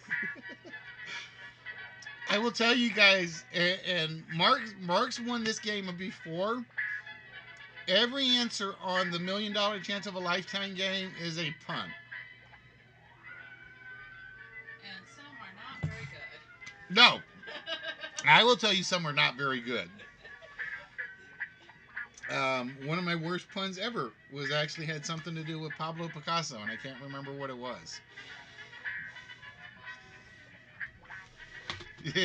You knew the rest a while ago. The moment you got the W's, I think you knew the rest of it. It was just that first word. The movie critic loved Christmas because he loved Christopher Walken in a winter wonderland. So, congratulations to Mark. And give me a minute, Mark, because... Cats destroying the sunset. Hmm? Cats destroying the set. Yeah, that too.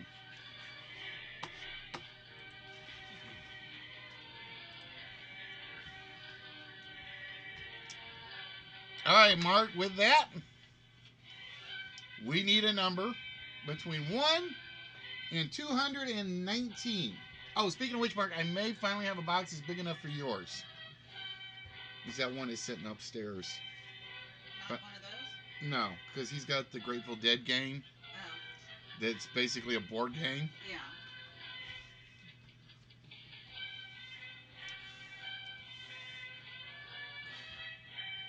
What are you doing? Nothing. Give me a minute, Mark. The wife is doing something. I have no idea what she's doing.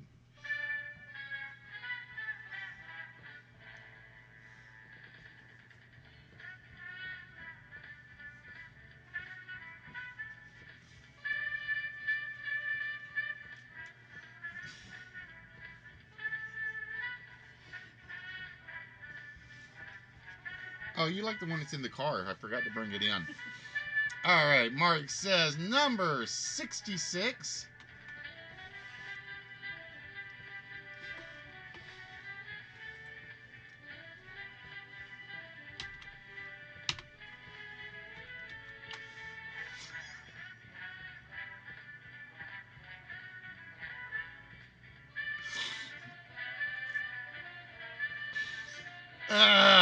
Yes.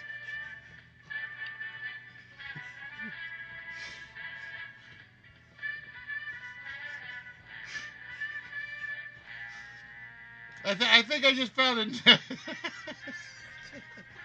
I think I found a new use for the green screen, folks. Because you can't see it. Look. Run it across.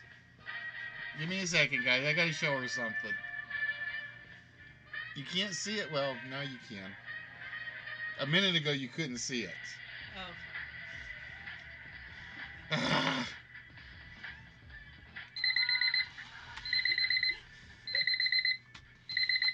Heaven help me, folks. Because I know what she's going to do. She's going to, now she's going to go find a green stick just for that purpose. Give me that!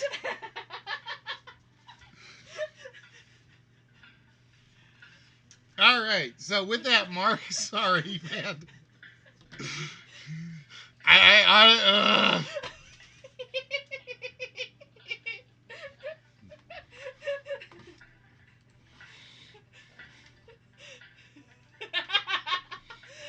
So true, Loris. What, you mean like this? Yeah. Yeah, except I don't think she wants to stand down here the whole time and keep him up.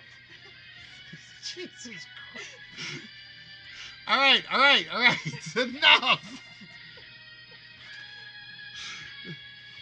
I am going to be in so much trouble here in the near future. All right, Mark. I am so sorry. And with that, Mark will be getting the Pink Floyd shot glasses. This is actually the second set of those that are going out. And I actually know where these ones are.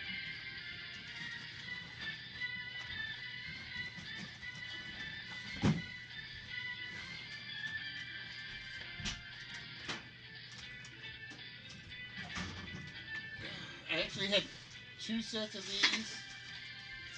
And this is what happens when you don't clean up the studio. This is the second set of the Pink Floyd shot glasses that will be going out. I think Guy got the other one. I think that's what Guy gotten was the first set. So these will be going to Mark. So Mark is basically getting the Grateful Dead and Pink Floyd in one package. If I can ever get around to getting everything sent out like I'm supposed to.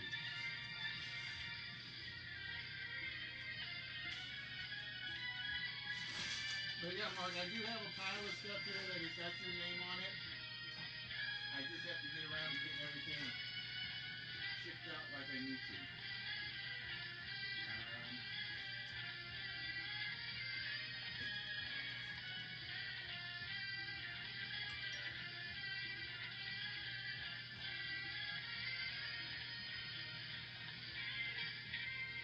Bear with me a minute because I'm missing some stuff.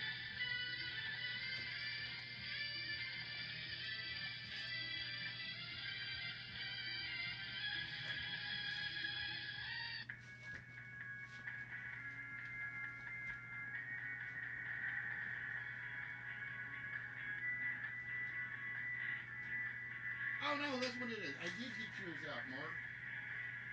I did get your Grateful Dead one out finally. I think.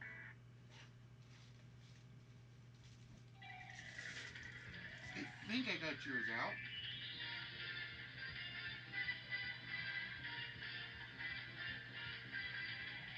I'm going through the list of everything in my head right now, what got shipped and what didn't.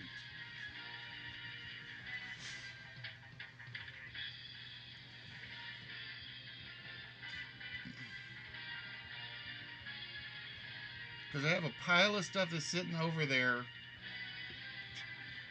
next to your name, but the Grateful Dead game is not there.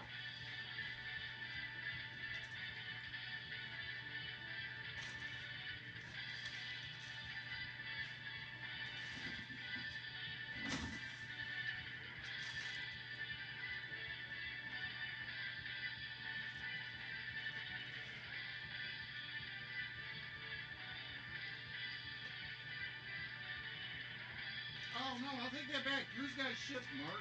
Shit. I did put yours out. I did put yours out already. Yours should have gotten to you by now. I think.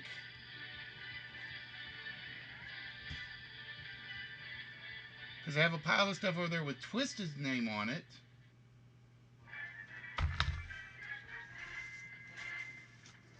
Did you ever get the last package I sent, Mark? That's the question.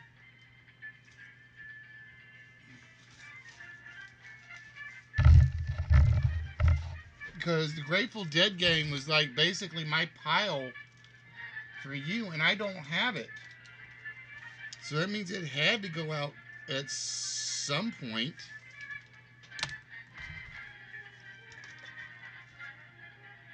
Unless the post office screwed me, which they've been known to do before.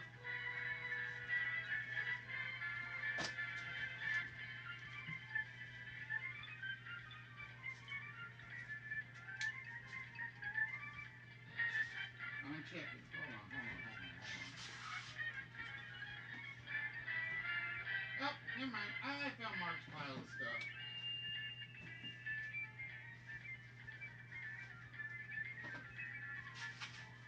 There we go. Never mind. Ignore me, folks. All right, I got it straightened out. I found Mark's box, which means Mark, you'll probably get in 2 boxes because I know Sari's going to be getting 2. You'll probably get in 2. Walrus will probably be getting 2. Like I said, I literally had to rearrange everything over there, and it was like I forgot I found a decent sized box to put some of your stuff in. And then I moved your box over to the piles with everybody's name on it. And I was like, okay, wait a minute now. Where did I put everything? All right, we're caught up for the most part. Like I said, this is what happens when you tear the studio apart. I can't even show you guys the studio because it is a wreck right now. From everything I moved. And it's like, it's scary. Yeah, it is that scary. All right, so now I'm caught up other than trying to find my Bobby Orr figure. I got no idea where that one went. All right, ladies and gentlemen, with that, give me 1 minute to close this one out.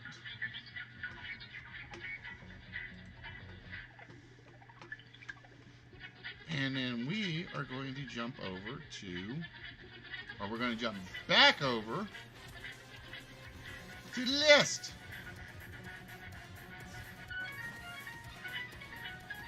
And you know the best thing is, or the worst thing is, depending on who you are, we only had to go through like 10 Christmas questions.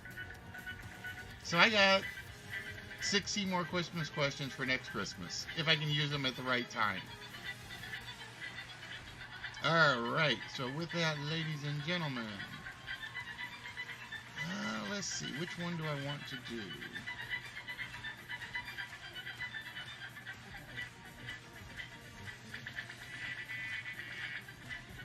Oh, little friend. See, nobody's done that in a while. It was like, did I forget something?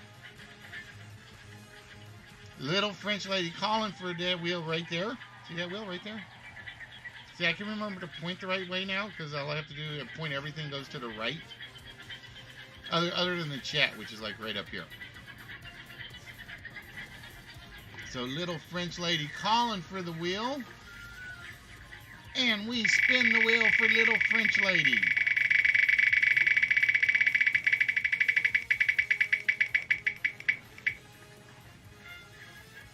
Ah, it is yet again the evil pink purple no price slot. The wheel just, now I know why nobody's doing the wheel. The wheel doesn't like anybody lately. It really doesn't.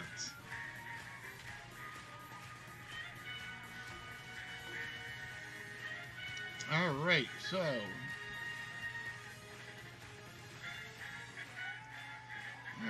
let's go with,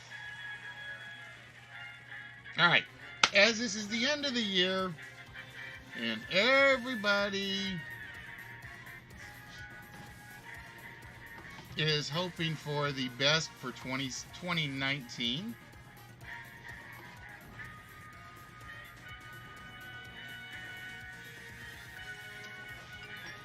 It is time to basically clean up and forget about everything that happened in 2018. And to do that, ladies and gentlemen, what better way to do it than a clean list? We are looking for words and phrases that contain the word clean.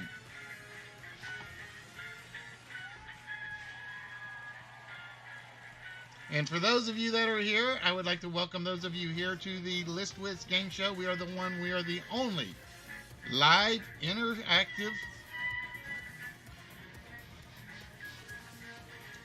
All right, why is it not showing the...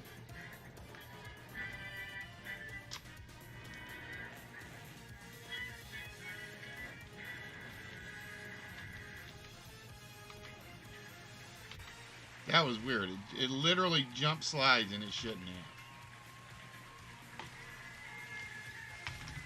Hold on. It's still being a pain in the butt.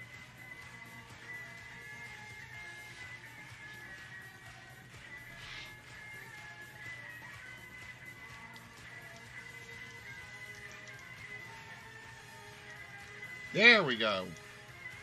All right, we have Showtime getting a clean bill of health. Squeaky clean. Clean break goes to red, I think.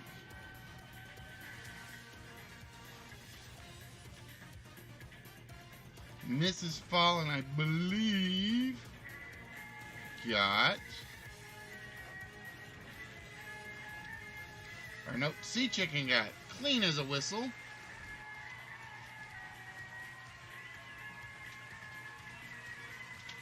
Oh, no, Mrs. Fallen did get, and I'm going to be generous with the clean slate.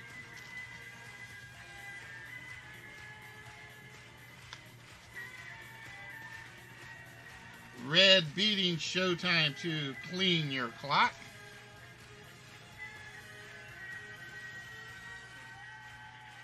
And Mrs. Fallen getting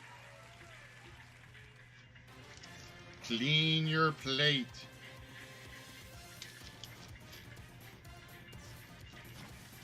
You guys are banking where I'm going to have to come up with some really, really, really obscure ones.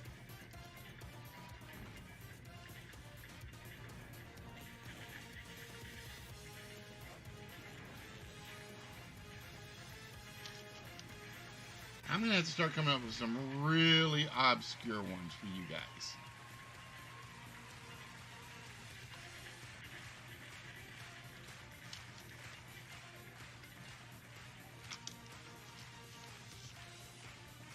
All right, so we are down to one.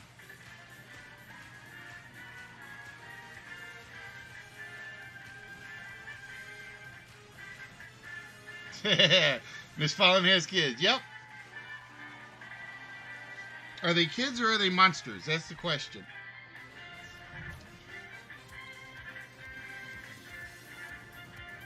That missing Bobby Orr thing is going to annoy me for a while. It is really going to annoy me.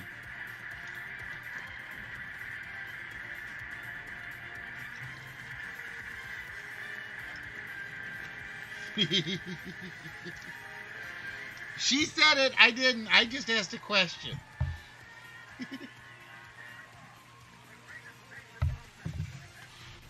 I just asked the question. So don't blame me for that one. All right. While you guys are trying to guess at the last one, I'm going to step off the camera for a second.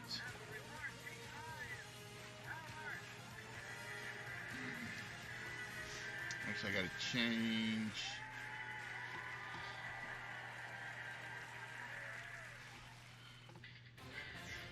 Nope, don't have to change anything yet. Like I said, I'm starting to panic now with that piece that's missing.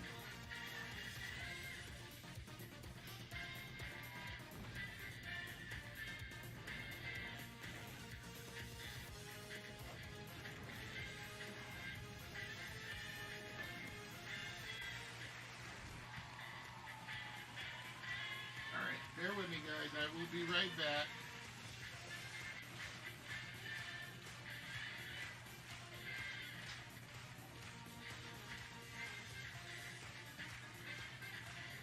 The weird thing is I found the Ryan Newman piece,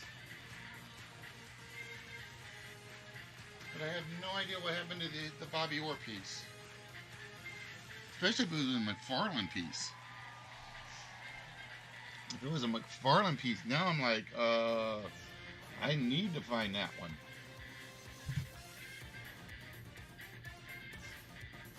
Like I said, unless I awarded it to somebody and forgot to take it off the prize list, which is possible. But like I said, it's one reason I actually do need to sit down and re-photograph every prize, just so I can say I've got them on file.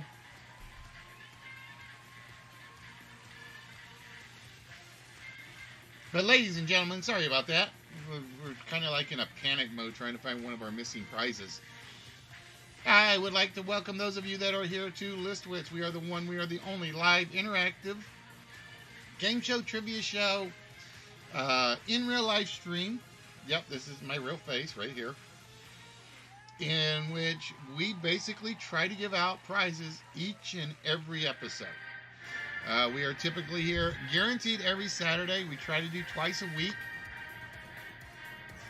But no guarantees on that anymore due to work schedules and a few other things that get in the way of having fun. But some of the stuff that you guys could win are, for instance, the Captain Kirk Khan battle scene fight on the bridge. See, it looks pretty damn cool, huh? That is actually Khan, and that is Captain Kirk. Of course, with it being a green screen, it kind of like phases and fuzzies it out. Hello, Robert. What's good? So yeah, like I said, guys, probably the next thing I'm going to do is I'm going to like put this back behind me somewhere, like maybe there.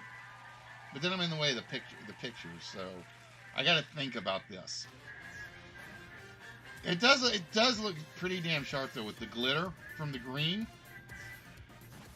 That looks actually very, very nice. Poor but clean. So clean you could eat off of it.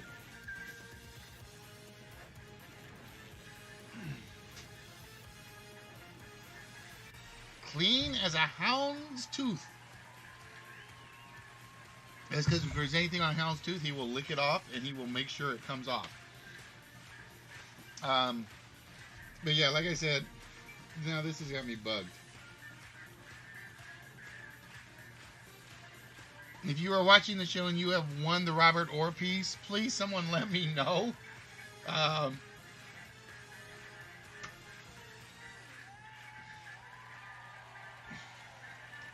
Or the Bobby Orr piece, rather.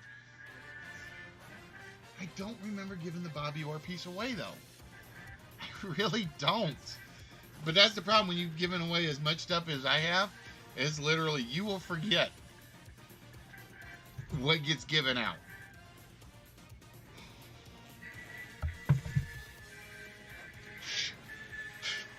Clean up in aisle three.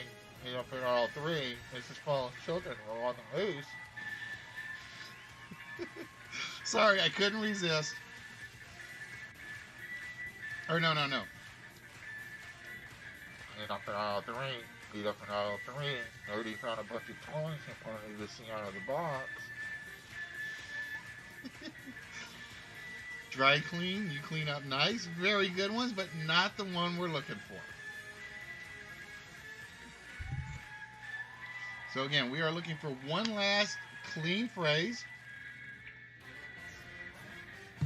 And if you can get it, and there is a winning slot behind it, you will either get a small prize, you will get a shot at the vault, or you will get to participate in the one-player Price is Right game that's coming up.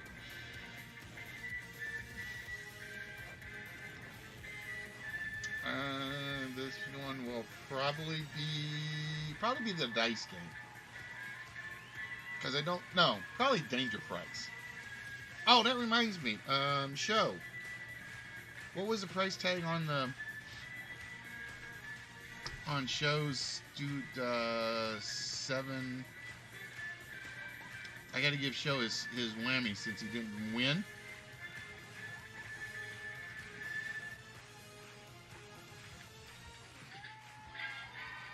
$25,573. So we basically have to give Show.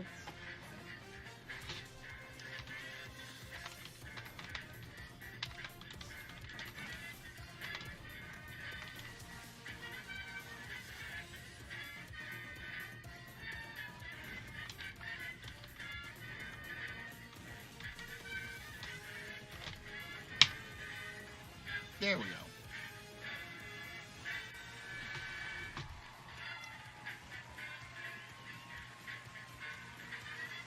Dun, dun, dun.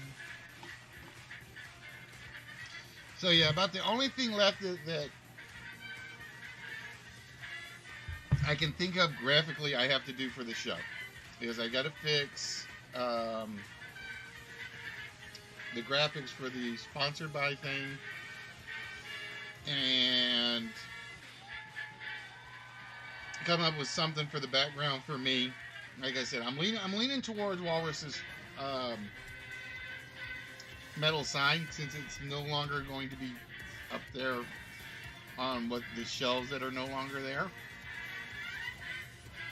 And then I think I'm actually, for the most part, I think I'm done graphically. I honestly think I am done graphically. After that comes basically rephotographing all the prizes that have not been awarded. And those will be probably left right here behind me. I'll probably leave them up there on that little slideshow. But as I am watching it on the Streamlabs editor screen, I have no idea how good it looks on screen. I really don't. And I need to get this cut. But the only thing I don't like is the way the lighting is.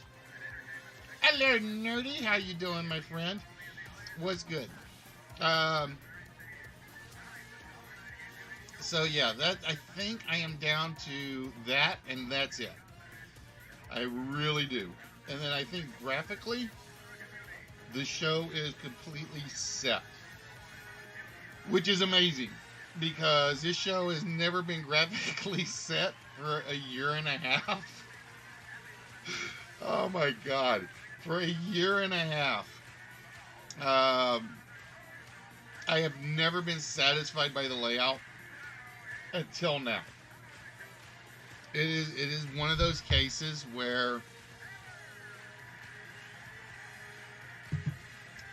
up until that screen went up, there was always something I'm like, it just doesn't look right. It doesn't feel right.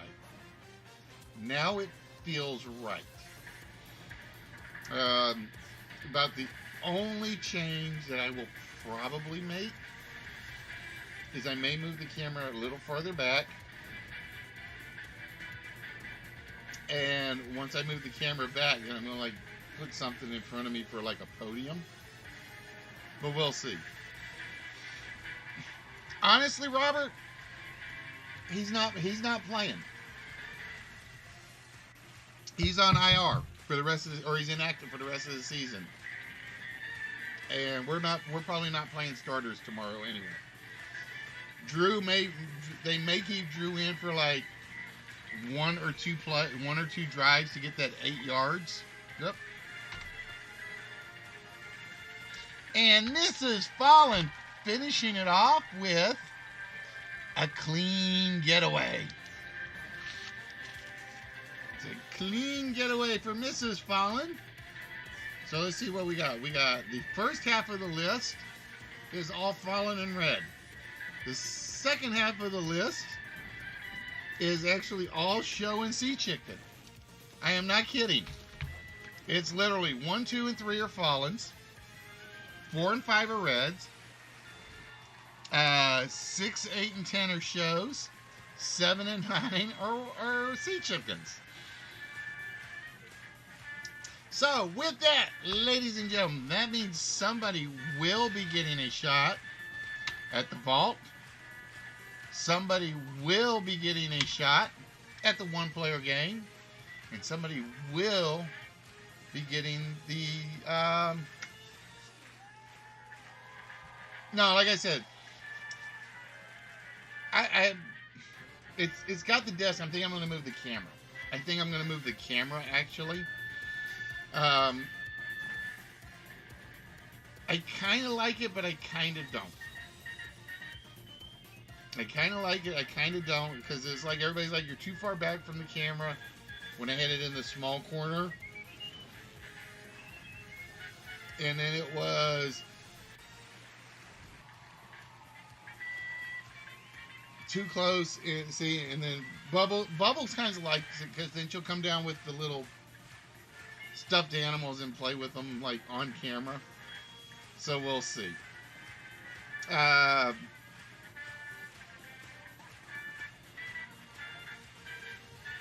Where was I? So yeah, the one thing I am thinking about doing is like push it, because the camera's already on its standalone, but I don't know if the cable will make it back that far. So it's the one thing I'm thinking about moving. You need to see my hands. The only problem I have with that is right now the only place I can put the camera is literally on top of the television, and I don't like it at that level because then I'm looking up to see the camera. Ironically, this is the most I've ever actually looked at the camera when I've been talking to you guys. Most of the other time the camera's like off to my my left, and I have to watch the chat, so I'm watching the chat. And then I am literally looking away from the camera. Get a bigger room. Just buy a bigger house, Listy. That's all you need to do, right?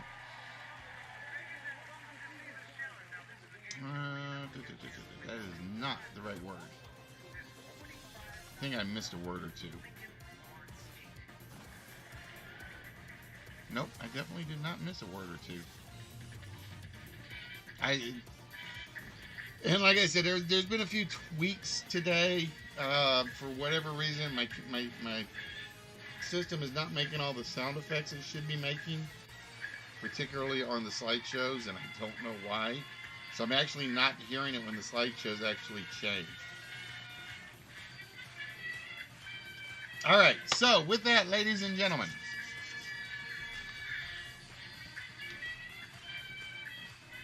it is time to find out who is getting the one-player game, who is getting the small prize, and who is getting the shot at the vault.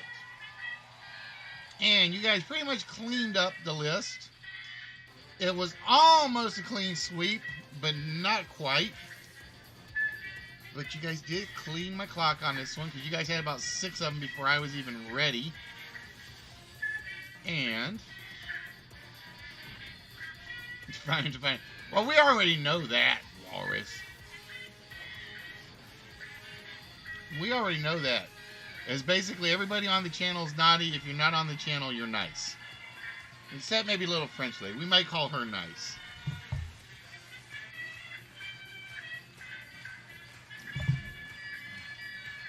Exactly. See, I wasn't gonna say it. I'm not gonna say. I'm gonna use the broad terms.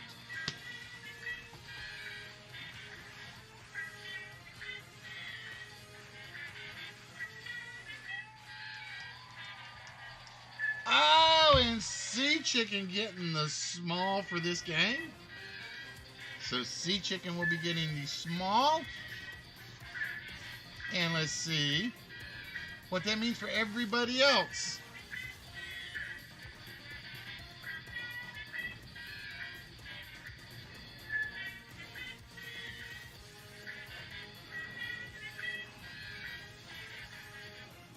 Mrs. Fallon will be getting another one-player game shot. And that means the vault prize goes. Whoop. The vault shot goes to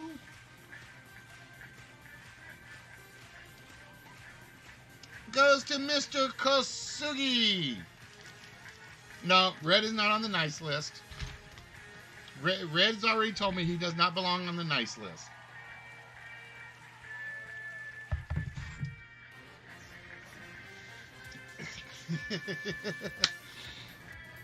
Alright, so Mrs. Fallon will be getting the one-player game. Sea Chicken will be getting the small prize. And Mr. Kosugi will be getting the vault shot. Alright, see, with that, I need a number between, I think it's 1 and 191. Wait. Let's do this the right way. We'll do this the right way. We'll get back over where we belong. 1 and 194.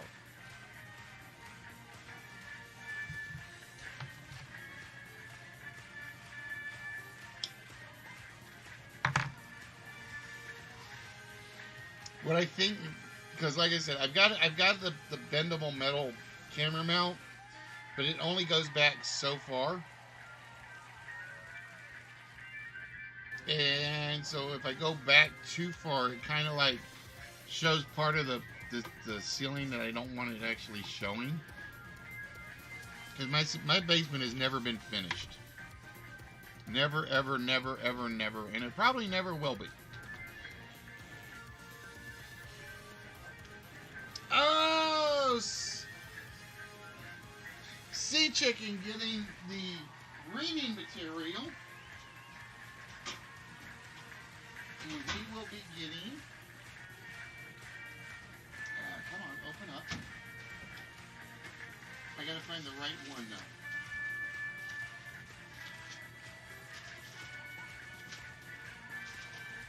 Bear with me, Sea Chicken, because like I said, with me rearranging everything, I gotta find them.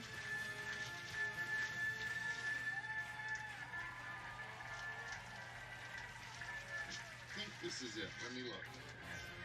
Yeah, this is the pair of them.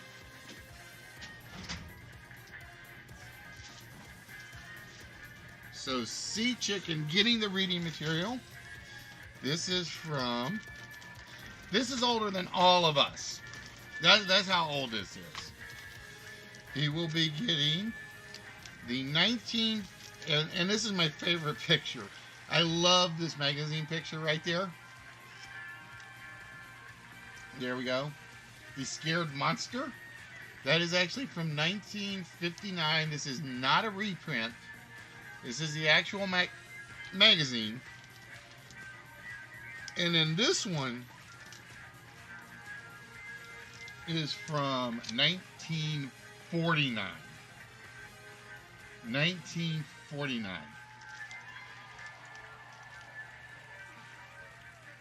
I have no idea who's in this. I don't think I've taken these out of the wrappers, to be honest.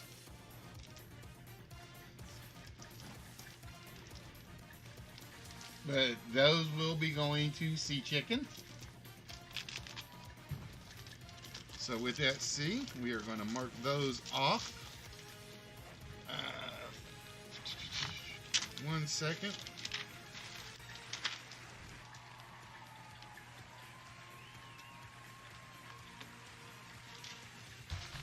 And these go right into Sea Chicken's box. I think that's 2 sets of magazines he's getting. I think. I know Sea Chicken's got like a lot of smalls coming to it. I know Sea Chicken's got a lot of smalls coming his way. Well, the reason I don't take those out of the bag is because of these. So it's like those once I put them in there, I do not take them out at all. All right, so with that, we turn our attention over to Mr. Kosugi. Make sure I got this right. Yep.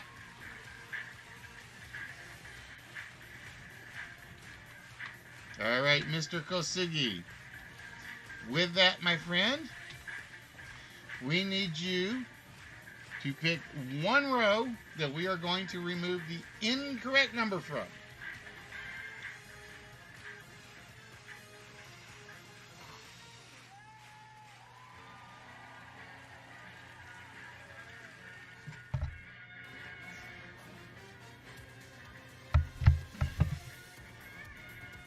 I could put Paul like in the background. What do you think? Think we could put Paul in the background over there?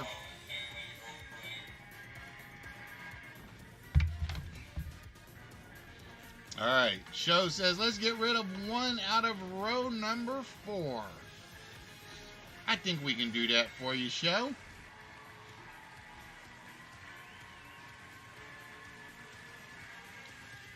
As soon as my mouse behaves again.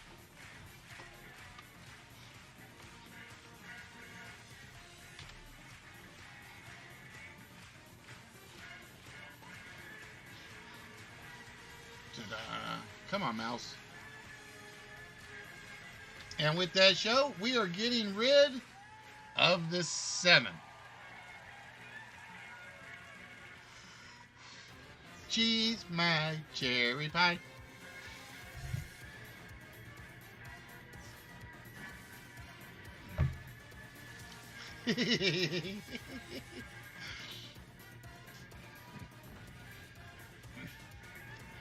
All right, show.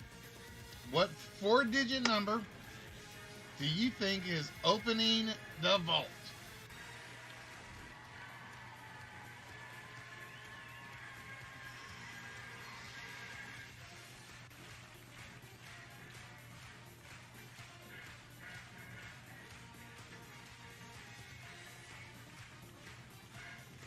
All right, show says we are going with 1, 8, 4, 6. I'm going to make sure I have that right.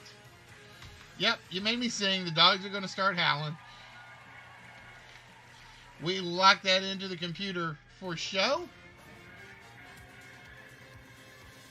And unfortunately, you guys won't be able to hear the trombone, I don't think. Because, like I said, I've had sound issues.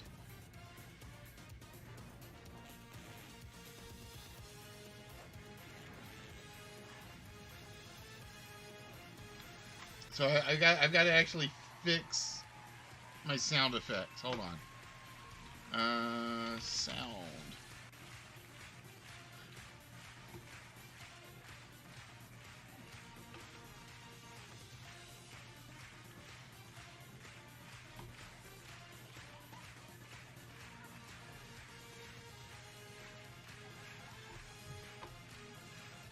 And like I said, I honestly don't know what I flipped.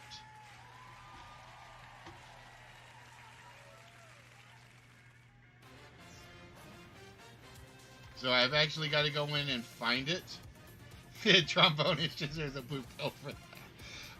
Unfortunately, show 1846 is not. Damn it. This is why I miss After Dark. It really is. It is not 1846, which means the vault remains closed. And with that, we turn our attention to Mrs. Fallen.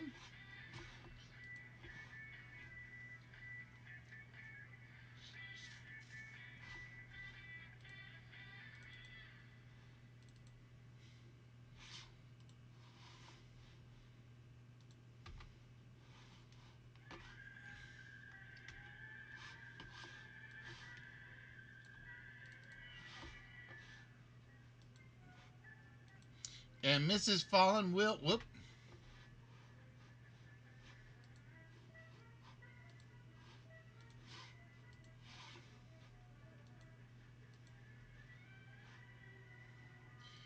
be participating in the Danger Prize game. The Danger Prize game is very, very. Oh, Walrus called for a vault shot. All right, Walrus. Walrus calling for a vault shot. So with that, Walrus, we need.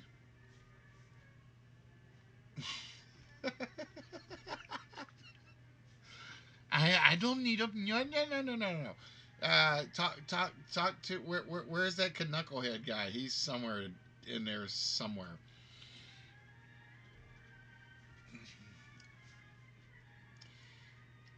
All right, Walrus says 9854. So we are going to set that up.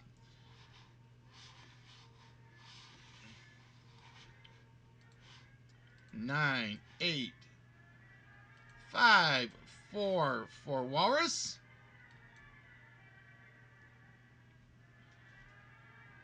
We lock that into the computer for you, Walrus. And does the vault open or not? That's the question.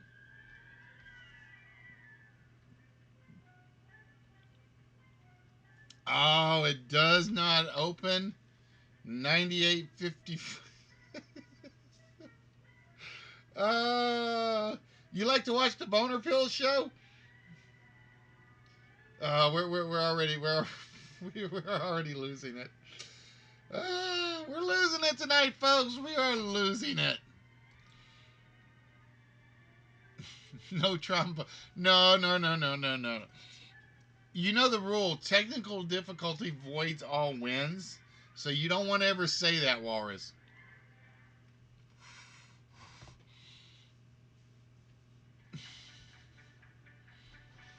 Oh, I'm sure we can find a few things not in your collection. I'm sure we could find a few. All right, so Mrs. Fallen, you will be participating in the Danger Prize. And what we have, and it did not load up the large prize.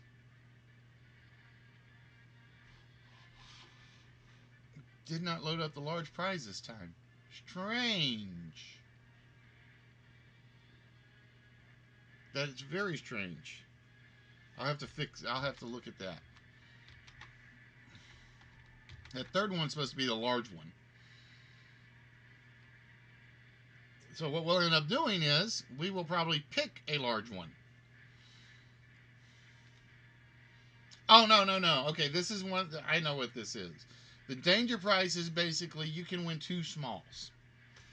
The danger price one is you can win 2 smalls. All right. So what we have for you, Mrs. Fallen, is a danger price of $1,196.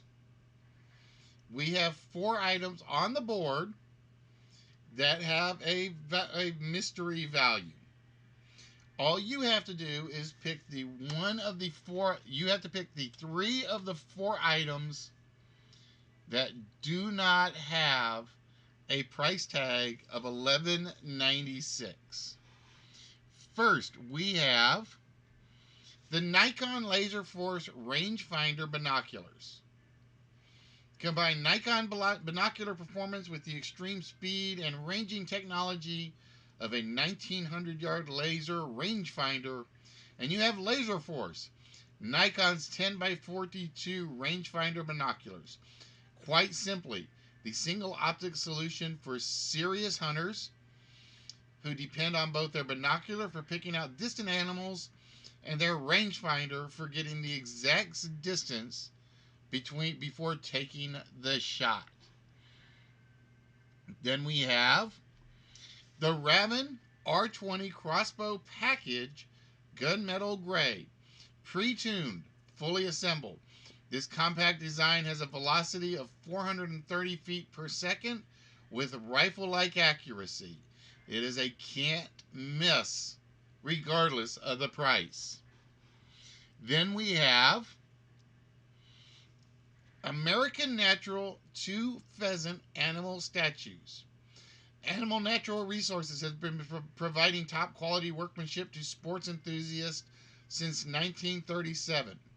We use only the finest materials for our craft, and because we use only the premier tanners in the country, our work is second to none. And finally, we have FLIR Systems Scout 3 320 Thermal Imager. Scout 3 320 60 Hertz Thermal Imager manufacturer ID number blah blah blah blah is the next generation of FLIR's field-proven line of compact thermal night vision binoculars, offering enhanced performance with 30 Hertz or 60 Hertz imaging and advanced image processing. The Scout 3 family is ready for your next adventure in the great outdoors. All right, so here's how it works, Mrs. Fallen. Those are the four prizes, or the four items. One of them has a value of $1,196. That is the one item you do not want to pick. Okay? Yes, monocular is a word.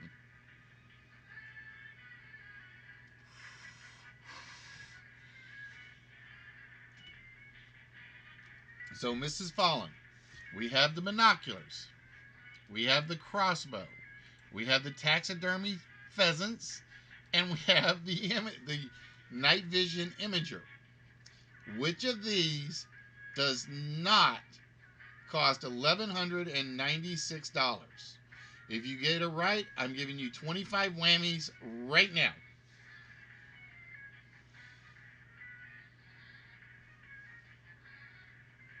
All right, you got to do them in order.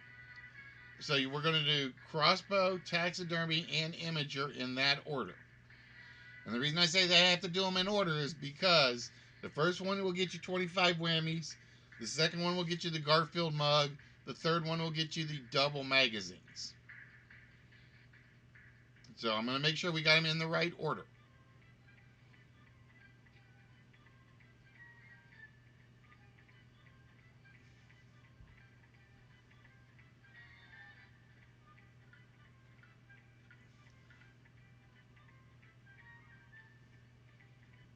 All right, we are going to start with the crossbow because that's the first one she's got on her list. The price of the crossbow from Raven R20 is $1,734. So with that,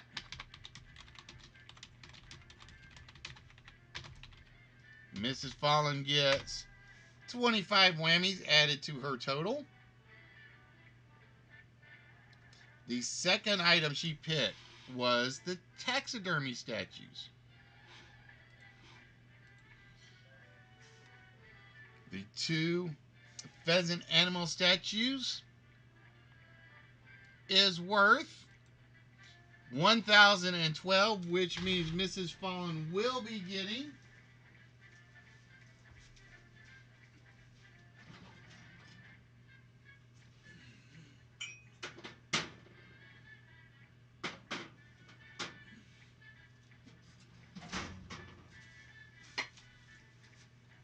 She will be getting the Garfield mug right here. There we go. And yeah, I know I can't do anything about the color because it is green. You know you're in love when you drink from the same side of the dish. So the question is, which side of the dish does Fallen drink from? That's the question. All right.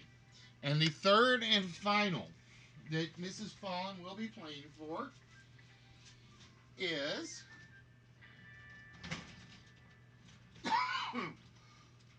let's make sure I get the right one. The Alistair and Galaxy ones. Alistair and Galaxy would be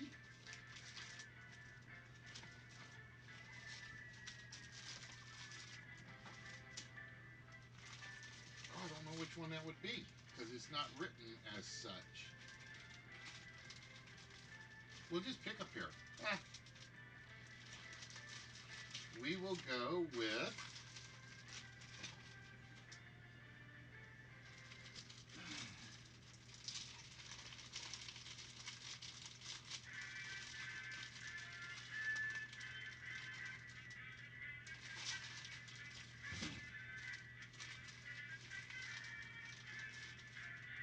that's analog. I'm checking to see if I've got one that's got a Galaxy label on it. If I've got one that's got a Galaxy label, then I know that's the one I'm going to use. And if not, we're just going to pick a pair out of them.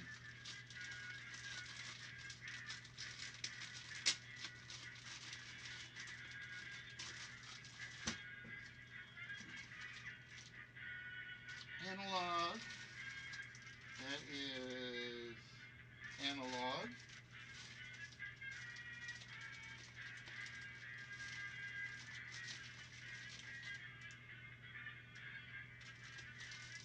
I got a split bag here. That's an outstanding.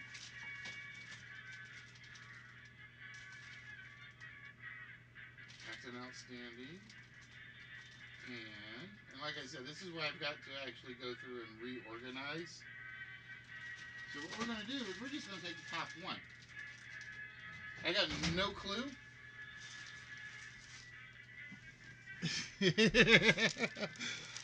That's the After Dark show.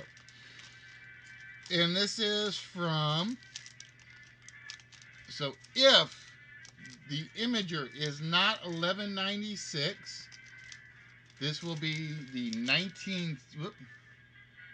This is from 1960 and 1958. What is the price of our Imager? The price for the Imager is, that's just a fashion thing, Miss Fallen. We know the truth. $17.87, which means Miss Fallen has claimed all three items tonight. Mrs. Fallen will be getting the 2 magazines, which I got to put in a new bag. She got the Garfield mug and the 25 whammies to add to her current total, or Fallen's total, or whoever's total, whoever uses it. I have no clue. So congratulations, Mrs. Fallen. These are getting added to your pile, which I know where that is, because that is actually up here in this large pile of stuff. Ironically, I think everything that's in this pile, Miss Fallen actually won. I think everything that's in that pile right now, Mrs. Fallen has won. Fallen has not won anything in a while. You hope you can use it? I hope so too. And the price on the binoculars was indeed $11.96. All right, so dun, dun. With that, ladies and gentlemen, we are going to try. Now, I'm going to use the word try for this, because I had some issues getting this one working earlier.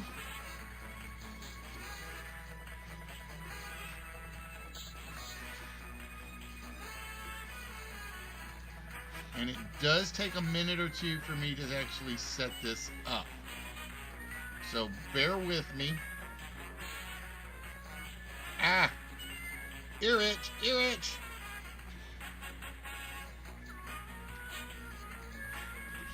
I did have some issues getting this to actually work earlier, so you guys will have to bear with me a little bit.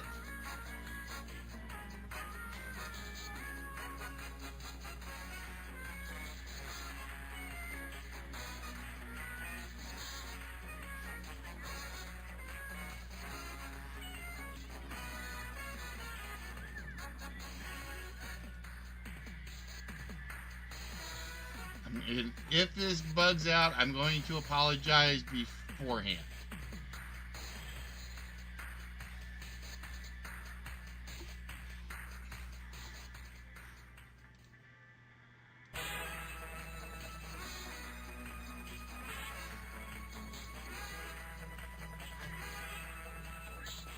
This is one of my original games I ever did.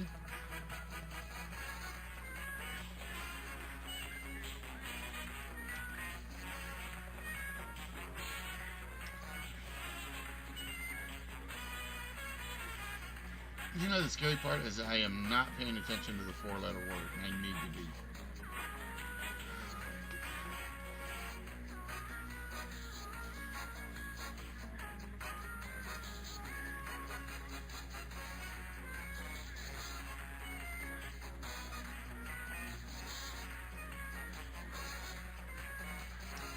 So, ladies and gentlemen, it is time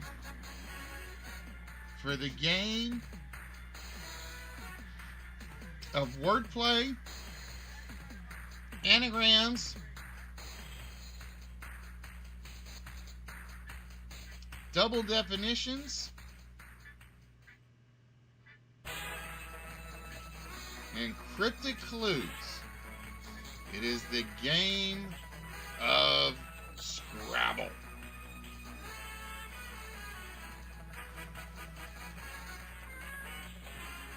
Now, like I said, if this doesn't work, I am going to apologize beforehand. Now, Mark is the only person that cannot participate because Mark's already won one official large prize tonight. Everybody else on the channel is eligible to participate. We're going to show you a crossword grid of 10 words.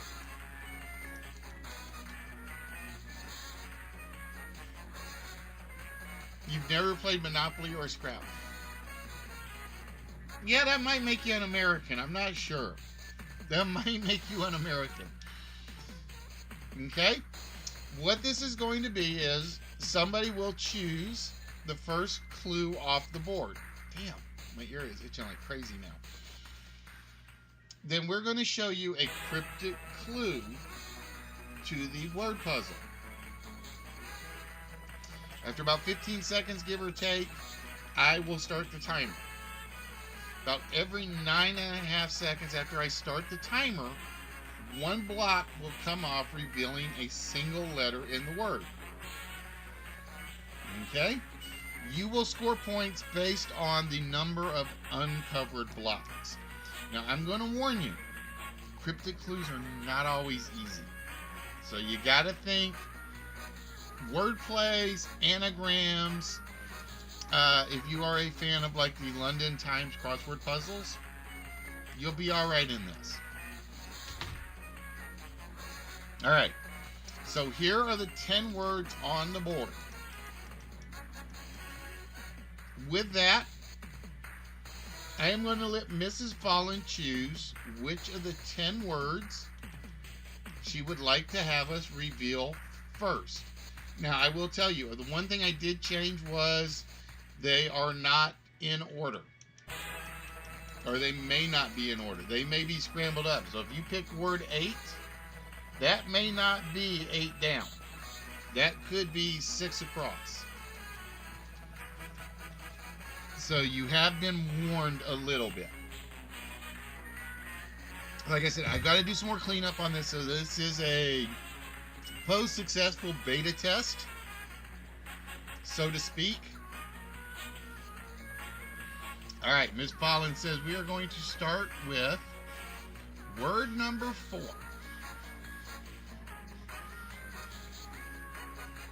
As soon as my mouse behaves. All right, so we are going to take you to the clue for the word. And it is a 7-letter word. The clue is careless to ruffle after a quiet card player. So that is your clue. I will tell you, like I said, you are looking for cryptic clues. You are looking for double definitions. You are looking for anagrams, and so on and so forth. This is one of those few games where you might find the answer on Google, but I am not guaranteeing you're going to find the answer on Google. So the clue is careless to ruffle after a quiet card player. And what I will do is after each word, I'm going to show you how it actually solves. So with that, ladies and gentlemen, we start the reveal now.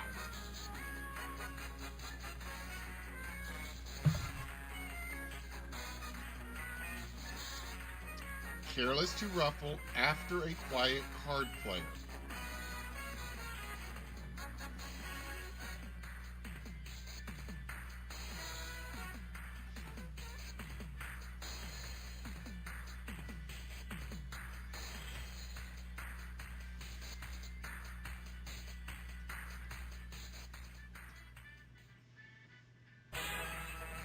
And what I do want to do is I didn't want to do it like right at this moment. Oh, show getting it. It is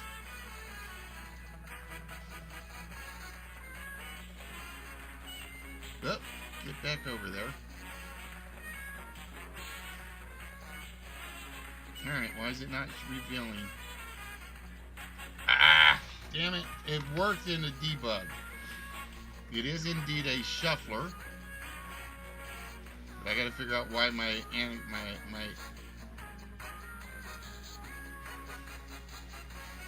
I gotta figure out why my things are not popping up like they should. Hold on, show.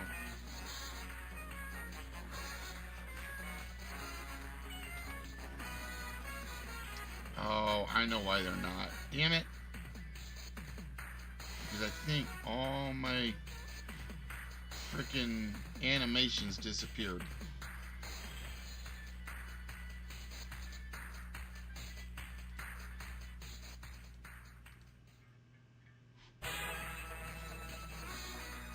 Yep, all my animations disappeared.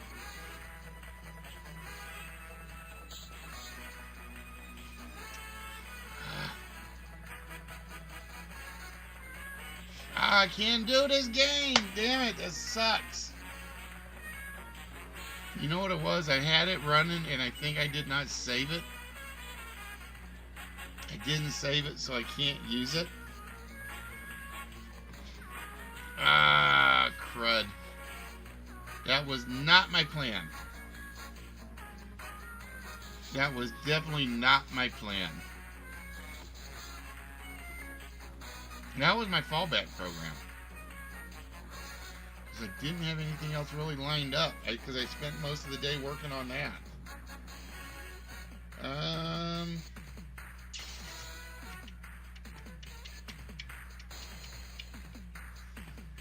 Yeah, I have a fallback. I don't want to use it tonight.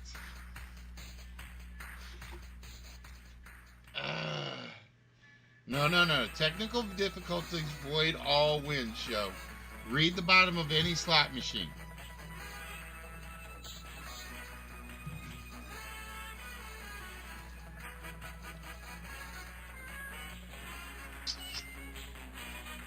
I don't have anything. That was my fallback one.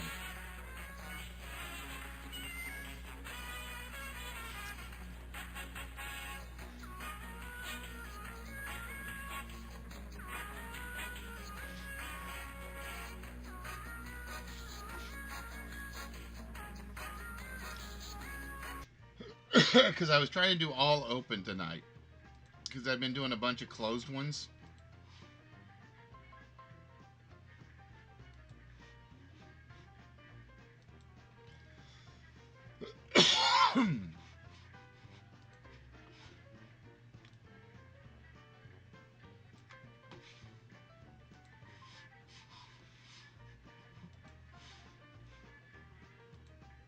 No, it doesn't happen as often as you think.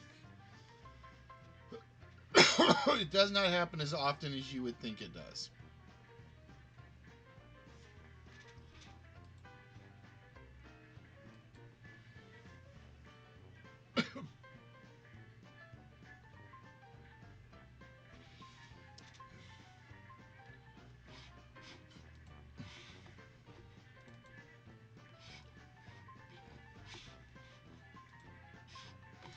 All right, we'll try this one again.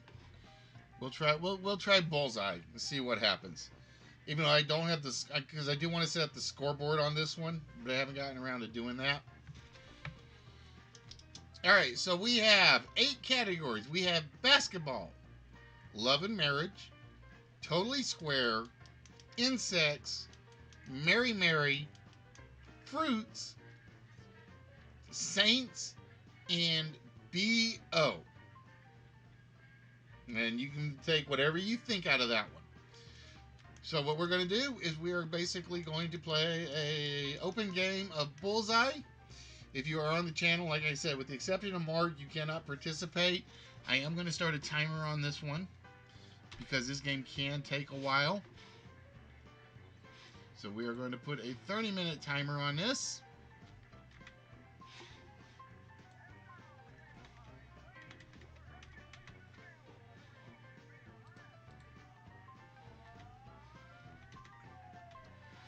And ladies and gentlemen, this 50-point question is as follows. This former Boston Bruin might get defensive if you talk to him about hockey. This former Boston Bruin might get defensive if you talk to him about hockey.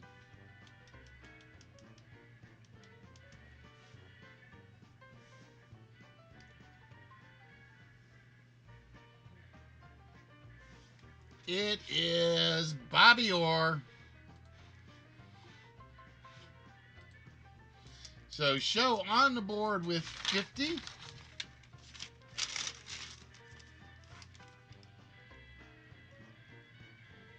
All right, Joe, we are going to throw the next dart on the board for you.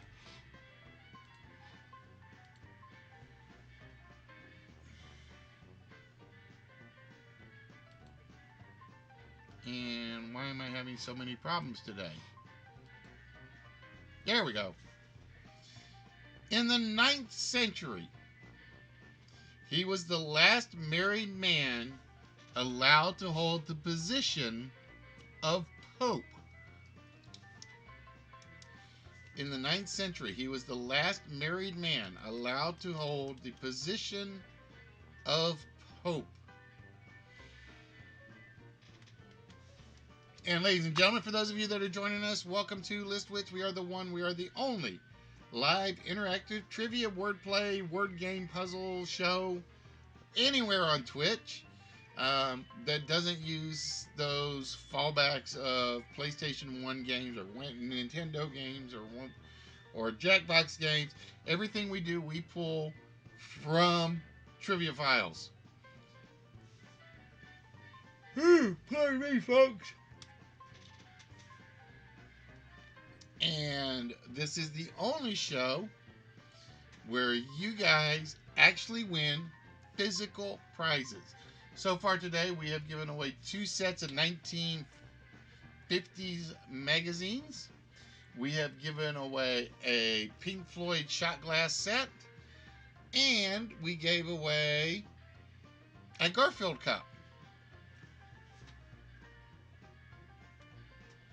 In the 9th century, this was the last married man allowed to hold the position of Pope. This is a 100-point question. The questions are determined randomly by the computer uh, as to which point value actually shows up.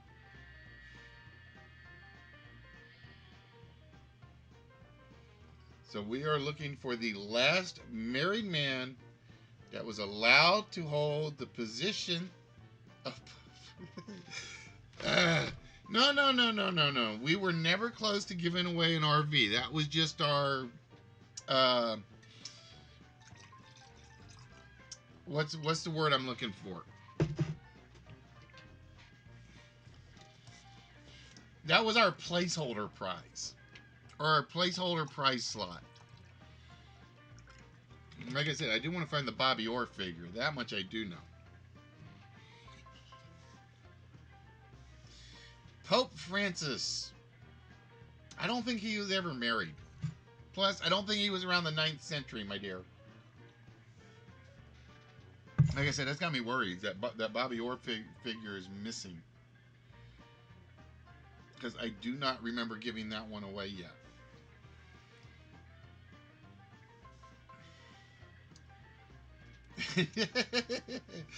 No, that's a fallen killing crossbow.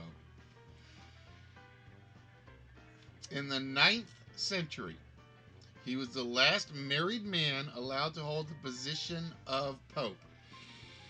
And this is one of those games where I'm just going to let the question run for a while. Just because I am evil like that at times. Nope, not Pope Benedict. You gotta learn your history, show. It's all I'm going to say is learn your history. It's like it did not start at the 2000s.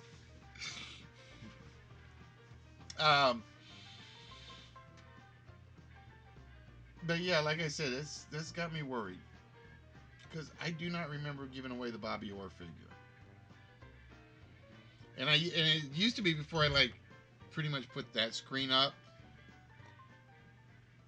I had certain things organized, like all my sports figures were on one shelf, all my Star Wars figures were on one shelf, all my Star Trek figures were on one shelf. I can't do that anymore because I just don't have the room. Plus, you'll notice I took down all my Doctor Who personal stuff that is sitting in a box right now because I have nowhere to put it, which really sucks.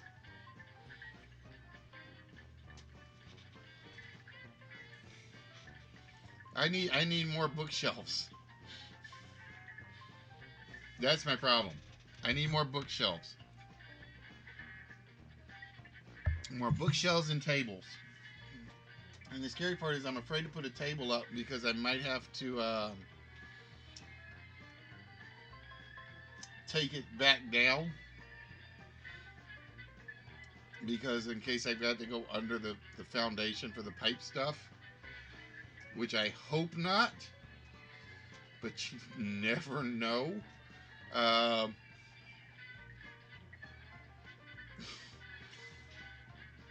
That's because Show is trying to be adult oriented and failing miserably.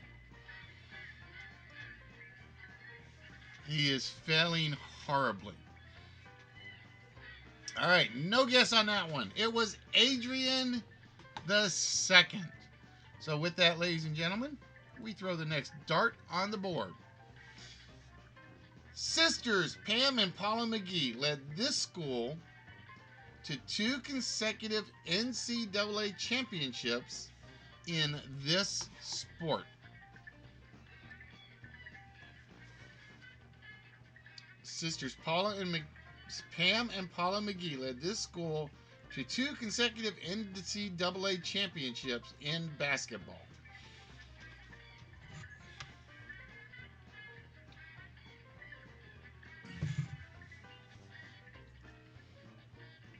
Now we're looking for the school, Show, not the sport. The sport is basketball.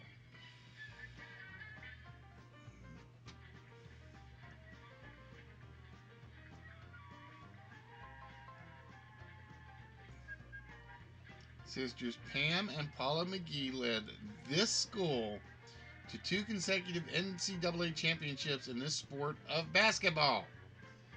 You see, wait. There's a category right there. Oh, wait a minute.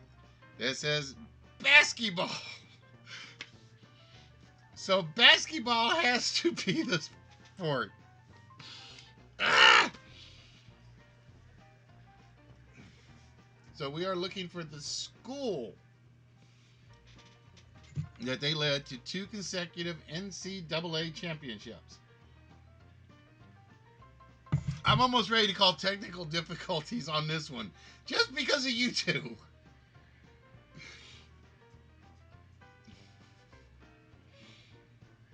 It's giving me a hard time because of my question writing.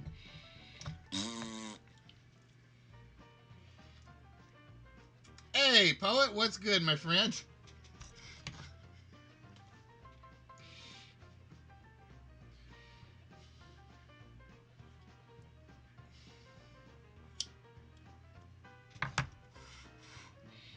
Well, the sport's already there, show. The category is basketball. So sisters Pam and Paula McGee led this school to 2 consecutive NCAA championships in this sport, which has to be basketball.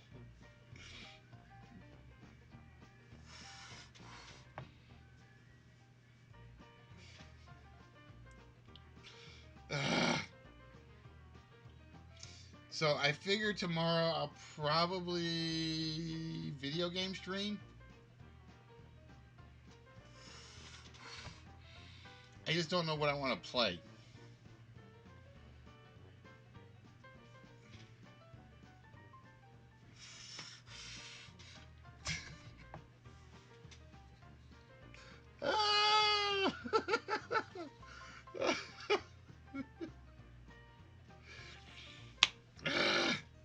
What am I going to do with you two? And no, that's little French lady's job and Fallen's job. So don't answer with that one.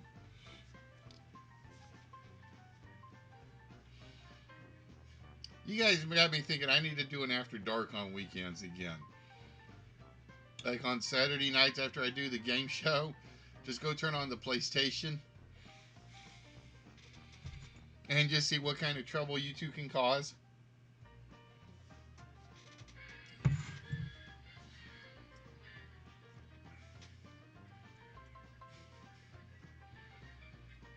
Sisters Pam and Paula McGee led this school to 2 consecutive NCAA championships in this sport of basketball.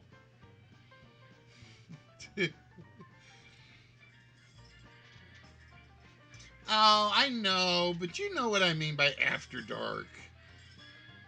It's like Big Brother After Dark or Survivor After Dark or Listy After Dark. That sort of after dark.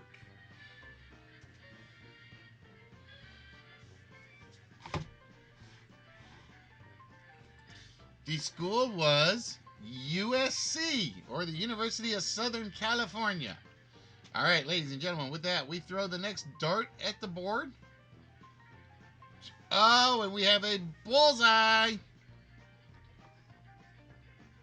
And it is a basketball bullseye.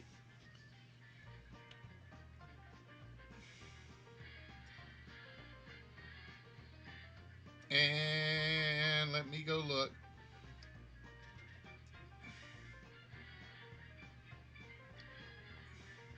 And it's missing part of the question.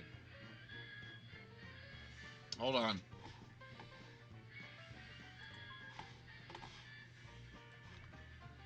Part of the question is missing.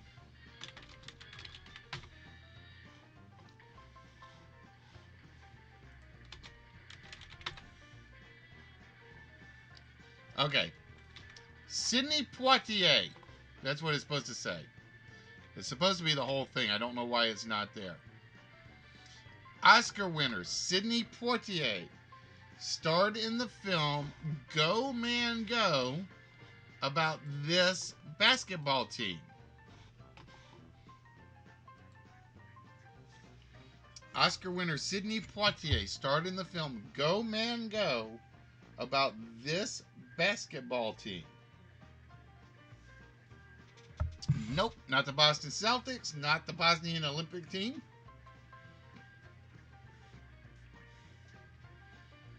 Not the New York Knicks. Not the LA Lakers. You are so far off right now, show. It's not even funny.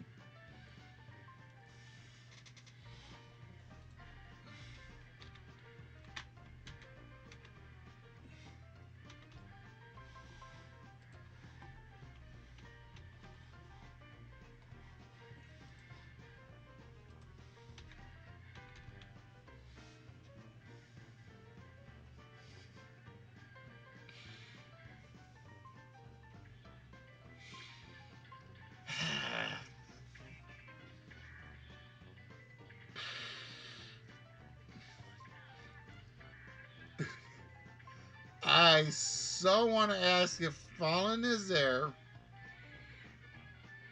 And does he have a shot collar on that leash?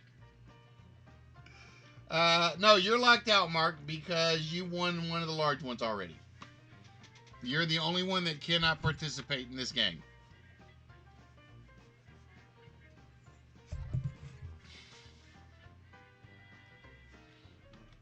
Because you won the last large one of the night, and I'm happening to do 2 tonight. Although I think Mrs. Fallen is kind of like on the... I'm thinking. That's what I'm thinking. Oh my God. I so want Fallen there to tell me there's a shot collar. I know that sounds so wrong to say. Oh, this is almost turning into a throwaway show. This one is almost turning into a throwaway episode. Sidney Poitier. I know you're safe at the moment. Oscar winner Sidney Poitier starred in the film Go Man Go about this basketball team. And I'm literally wasting time intentionally because Show and Mrs. Fowler are just having hysterics at my expense. So it's like I'm trying to avoid up using any of the questions.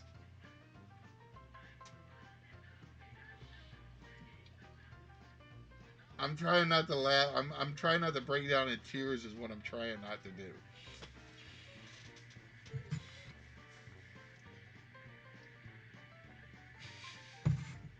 No, it did not star Shaq.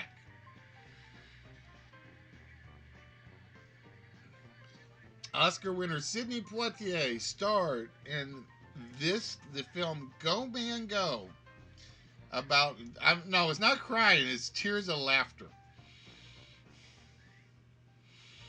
It is the Harlem Globetrotters. And with that, Mrs. Fallen takes the lead. Hey, Bleach, what's good? And we go to the next question. Totally square. I just need the square of 9. I need the square of 9. Robert, you can participate. It is completely open.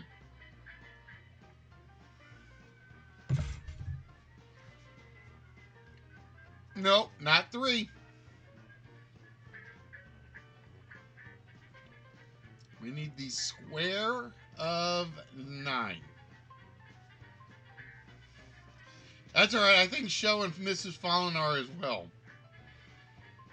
I think they are. Doesn't matter, Robert. I never said nobody can't Google. That's not even pi, Show. Some mathematician you is. Shame, shame, shame, shame, shame. But ladies and gentlemen, for those of you that are here and watching, welcome to the normal game show of List Wins. Tonight is just kind of goofy because it's the end of the year and we really are just kind of chillaxing. I guess is the word we're looking for.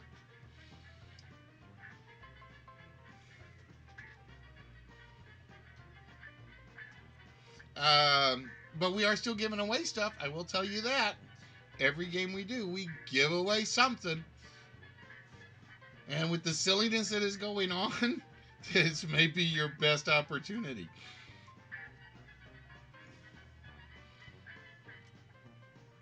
So we are looking for the square of 9.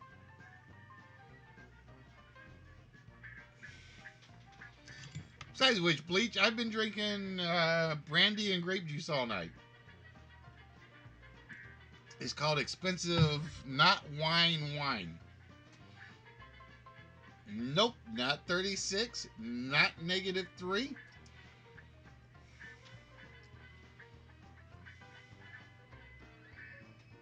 We are looking for the square of 9.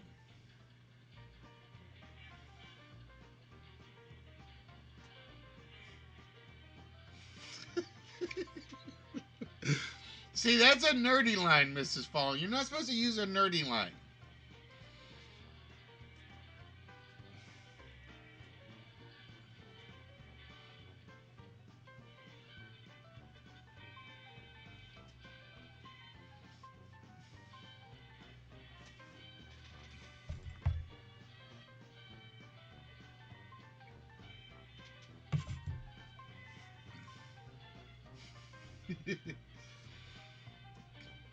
Oh, no, youngster. No. If we're going that way, I was the nerdy one before nerdy was nerdy. Before Mrs. Fallen was Mrs. Fallen nerdy. Before Ginger was Mrs. Ginger nerdy. Before Show was Mr. Canadian nerdy. No, I'm claiming that title.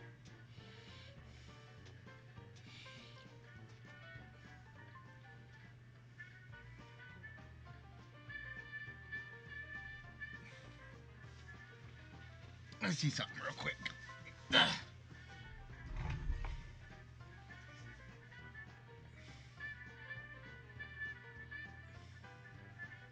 That's a little farther away from the keyboard than I would like.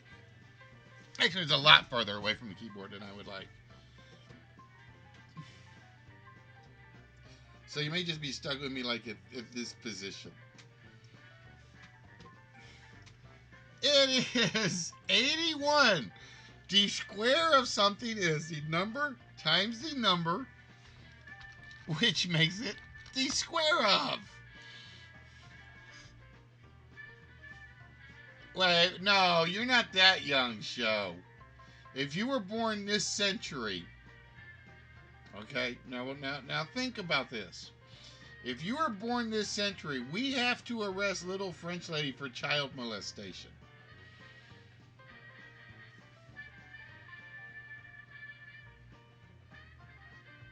It is only 2018. This century officially started in 2001.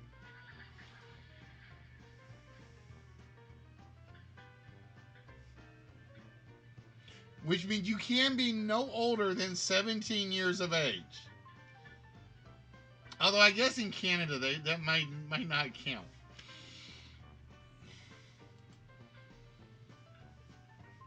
Due, this is a fruit category.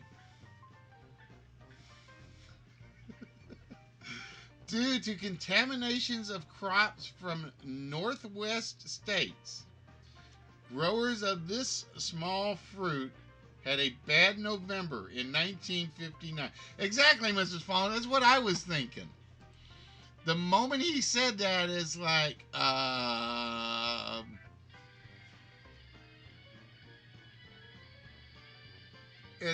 wait a minute.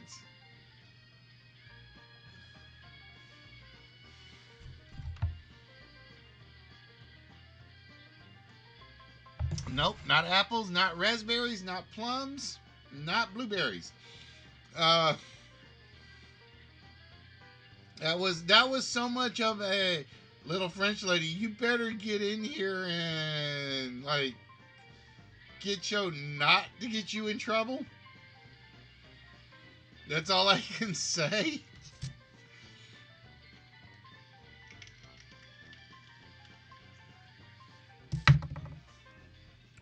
Due to contaminations of crops from northwestern states, growers of this small fruit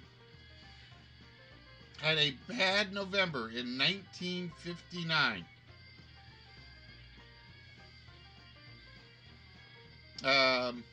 So where was I? Oh yeah, we were getting Little French Lady in trouble.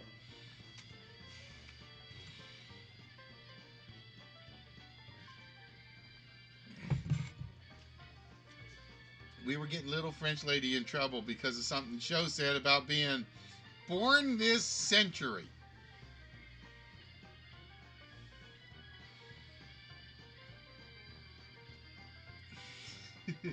Yes, raisins are grapes.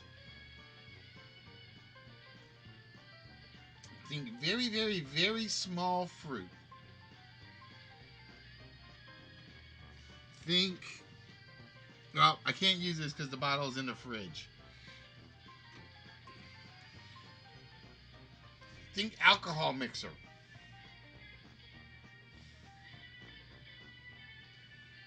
No, no, no, no, no, no, no, no, no, no. You said this century, which officially is the 21st century. You didn't say you were born in my century.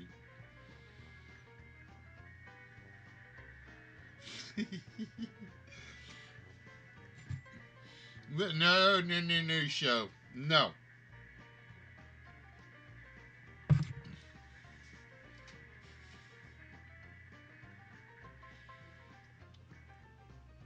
And the correct answer, ladies and gentlemen, is cranberries.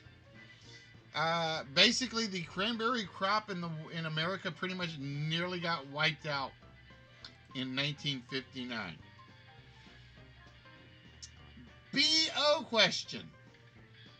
Suddenly, he was one of the top pop stars of the 1980s. Suddenly, he was one of the top pop stars of the 1980s.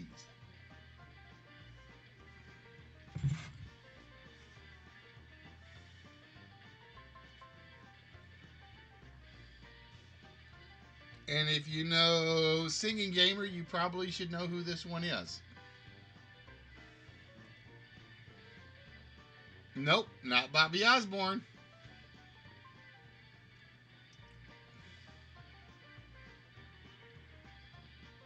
Barack Obama. I don't think Barack Obama was ever a top pop star. It was Billy Ocean. Suddenly. I can't do the rest of the song because I can't remember what comes after it. So Robert takes that one. Thank you, Caribbean Queen. Oh, and it's a bullseye for B.O. You've never heard of Billy Ocean? Well, because you're not. I don't think you're much of a pop music fan, Mrs. Fallen.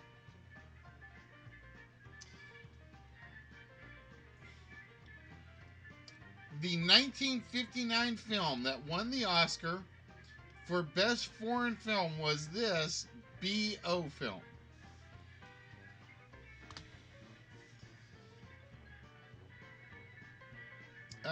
Let's see. There's Suddenly, Caribbean Queen, Get Out of My Dreams, Get Into My Car. Those were his big three. I know he's got a couple of others that I can't think of off the top of my head. But yeah, those were his big three.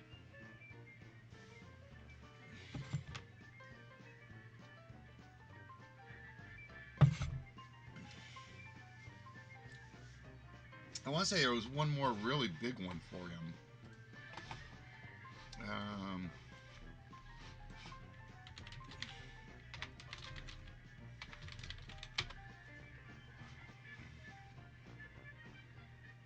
Oh, and The Color of Love. The Color of Love was also one of his big ones. That was the one I was trying to think of. Stay the Night, The Color of Love, Suddenly, Caribbean Queen, Loverboy. I'm trying to think of what else would be among his better hits.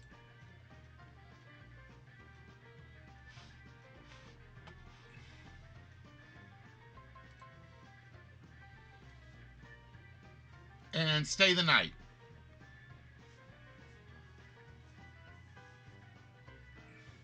No, you don't want me singing them or you won't recognize any of them. No, he had about 4 or 5 hits. The color, like I said, Color of Love, Stay the Night is definitely one of his better ones.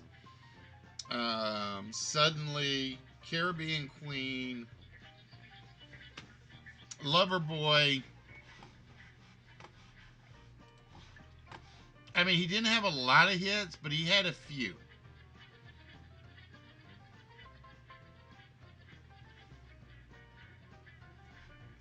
He didn't have a lot of them, but he had a few of them. Yeah, that's actually a good description for him. That's actually a very good description for him.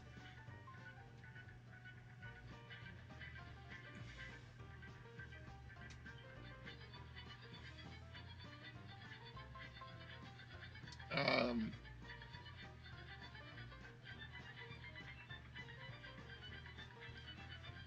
like I said, if you didn't grow, if your high school wasn't, if you weren't in high school in the '80s,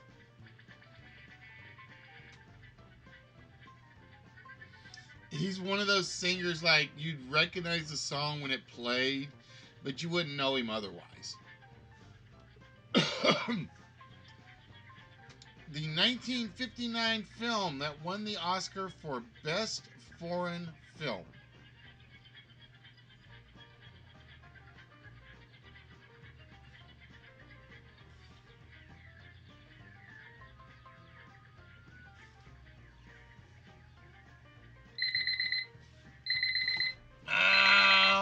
And with that, off of literally 2 questions, because we have been goofing around so much on this game, which basically is my sign that this is where we're going to wrap things up, is Mrs. Fallen. It is Mrs. Fallen again on a goof-off night that basically walks away with it.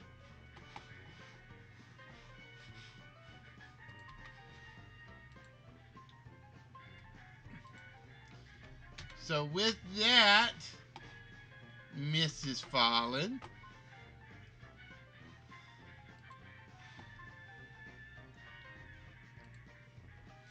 we need a number between 1 and 200 and something. I know I can never remember how many we were actually originally had. It's just one of those. I know there are 200 and something, 214, I think, other than number 66.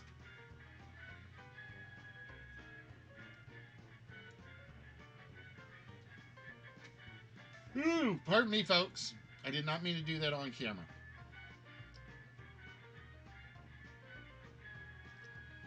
Oh, dude, everybody tries it. Everybody tries it. Trust me. All right, it is Treasure Chest 116 for Mrs. Fallen. And in Treasure Chest 116, we have the Missing Masters radio tapes, which I actually have right here. This is 30 hours of various one-of-a-kind old-time radio tapes. And yes, for those of you that don't know, there were such a thing as cassette tapes in the past.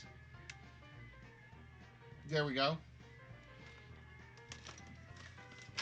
But in here includes things such as The Lone Ranger, Straight Arrow, Fibber McGee and Molly, Duffy's, Father Knows Best. Meet Mrs. Sherlock, one of only 2 ever existing episodes, and they actually have a tape of it right there. 60 one-of-a-kind programs on 20 90-minute cassettes, 30 hours of programming contained in a beautiful album case. A booklet is also included. I don't have the booklet, unfortunately. That I don't have. But to my knowledge, I did not replay these because I do actually have a tape cassette, but I didn't want to take the chance on doing any damage to them. Because this is, to me, more of a collector's set than anything. So this will be going to Mrs. Fallen. And with that, ladies and gentlemen, as we only have the late night crowd that are basically having fun and trying to have fun at my expense and failing miserably, we are going to wrap things up tonight because I'm getting hungry again and I want to grab something to eat. So, with that, ladies and gentlemen, like I said, let me know what you guys think of all the new setup and everything in that regards. We will definitely be on tomorrow at some point, probably just playing video games. I have no idea what yet. Or I may actually work on the Raspberry Pi tomorrow too. There's that too. Or I can multitask. I can multitask. No, you're trying to break me, show. I know that's what you're trying to do, and you're failing. With the shock collar on. You don't have the shock collar on, you can't eat. That's all I'm going to say, Mr. Fallen. Alright, guys, so with that, we are going to wish you guys a very, very good night. We'll see you tomorrow at some point. Like I said, I don't know what we're going to be playing. Oh, I got to go catch up on some XCOM 2. I do know I got to catch up on that. So as we always say around here, exercise your body, absolutely. Don't forget these. The gray cells, they are just as important as everything else you work with. Because without these, the rest of it, it ain't going to get you anywhere. So with that, ladies and gentlemen, you guys have a very good night. And we will see you guys on the PlayStation stream at some point tomorrow. Till then.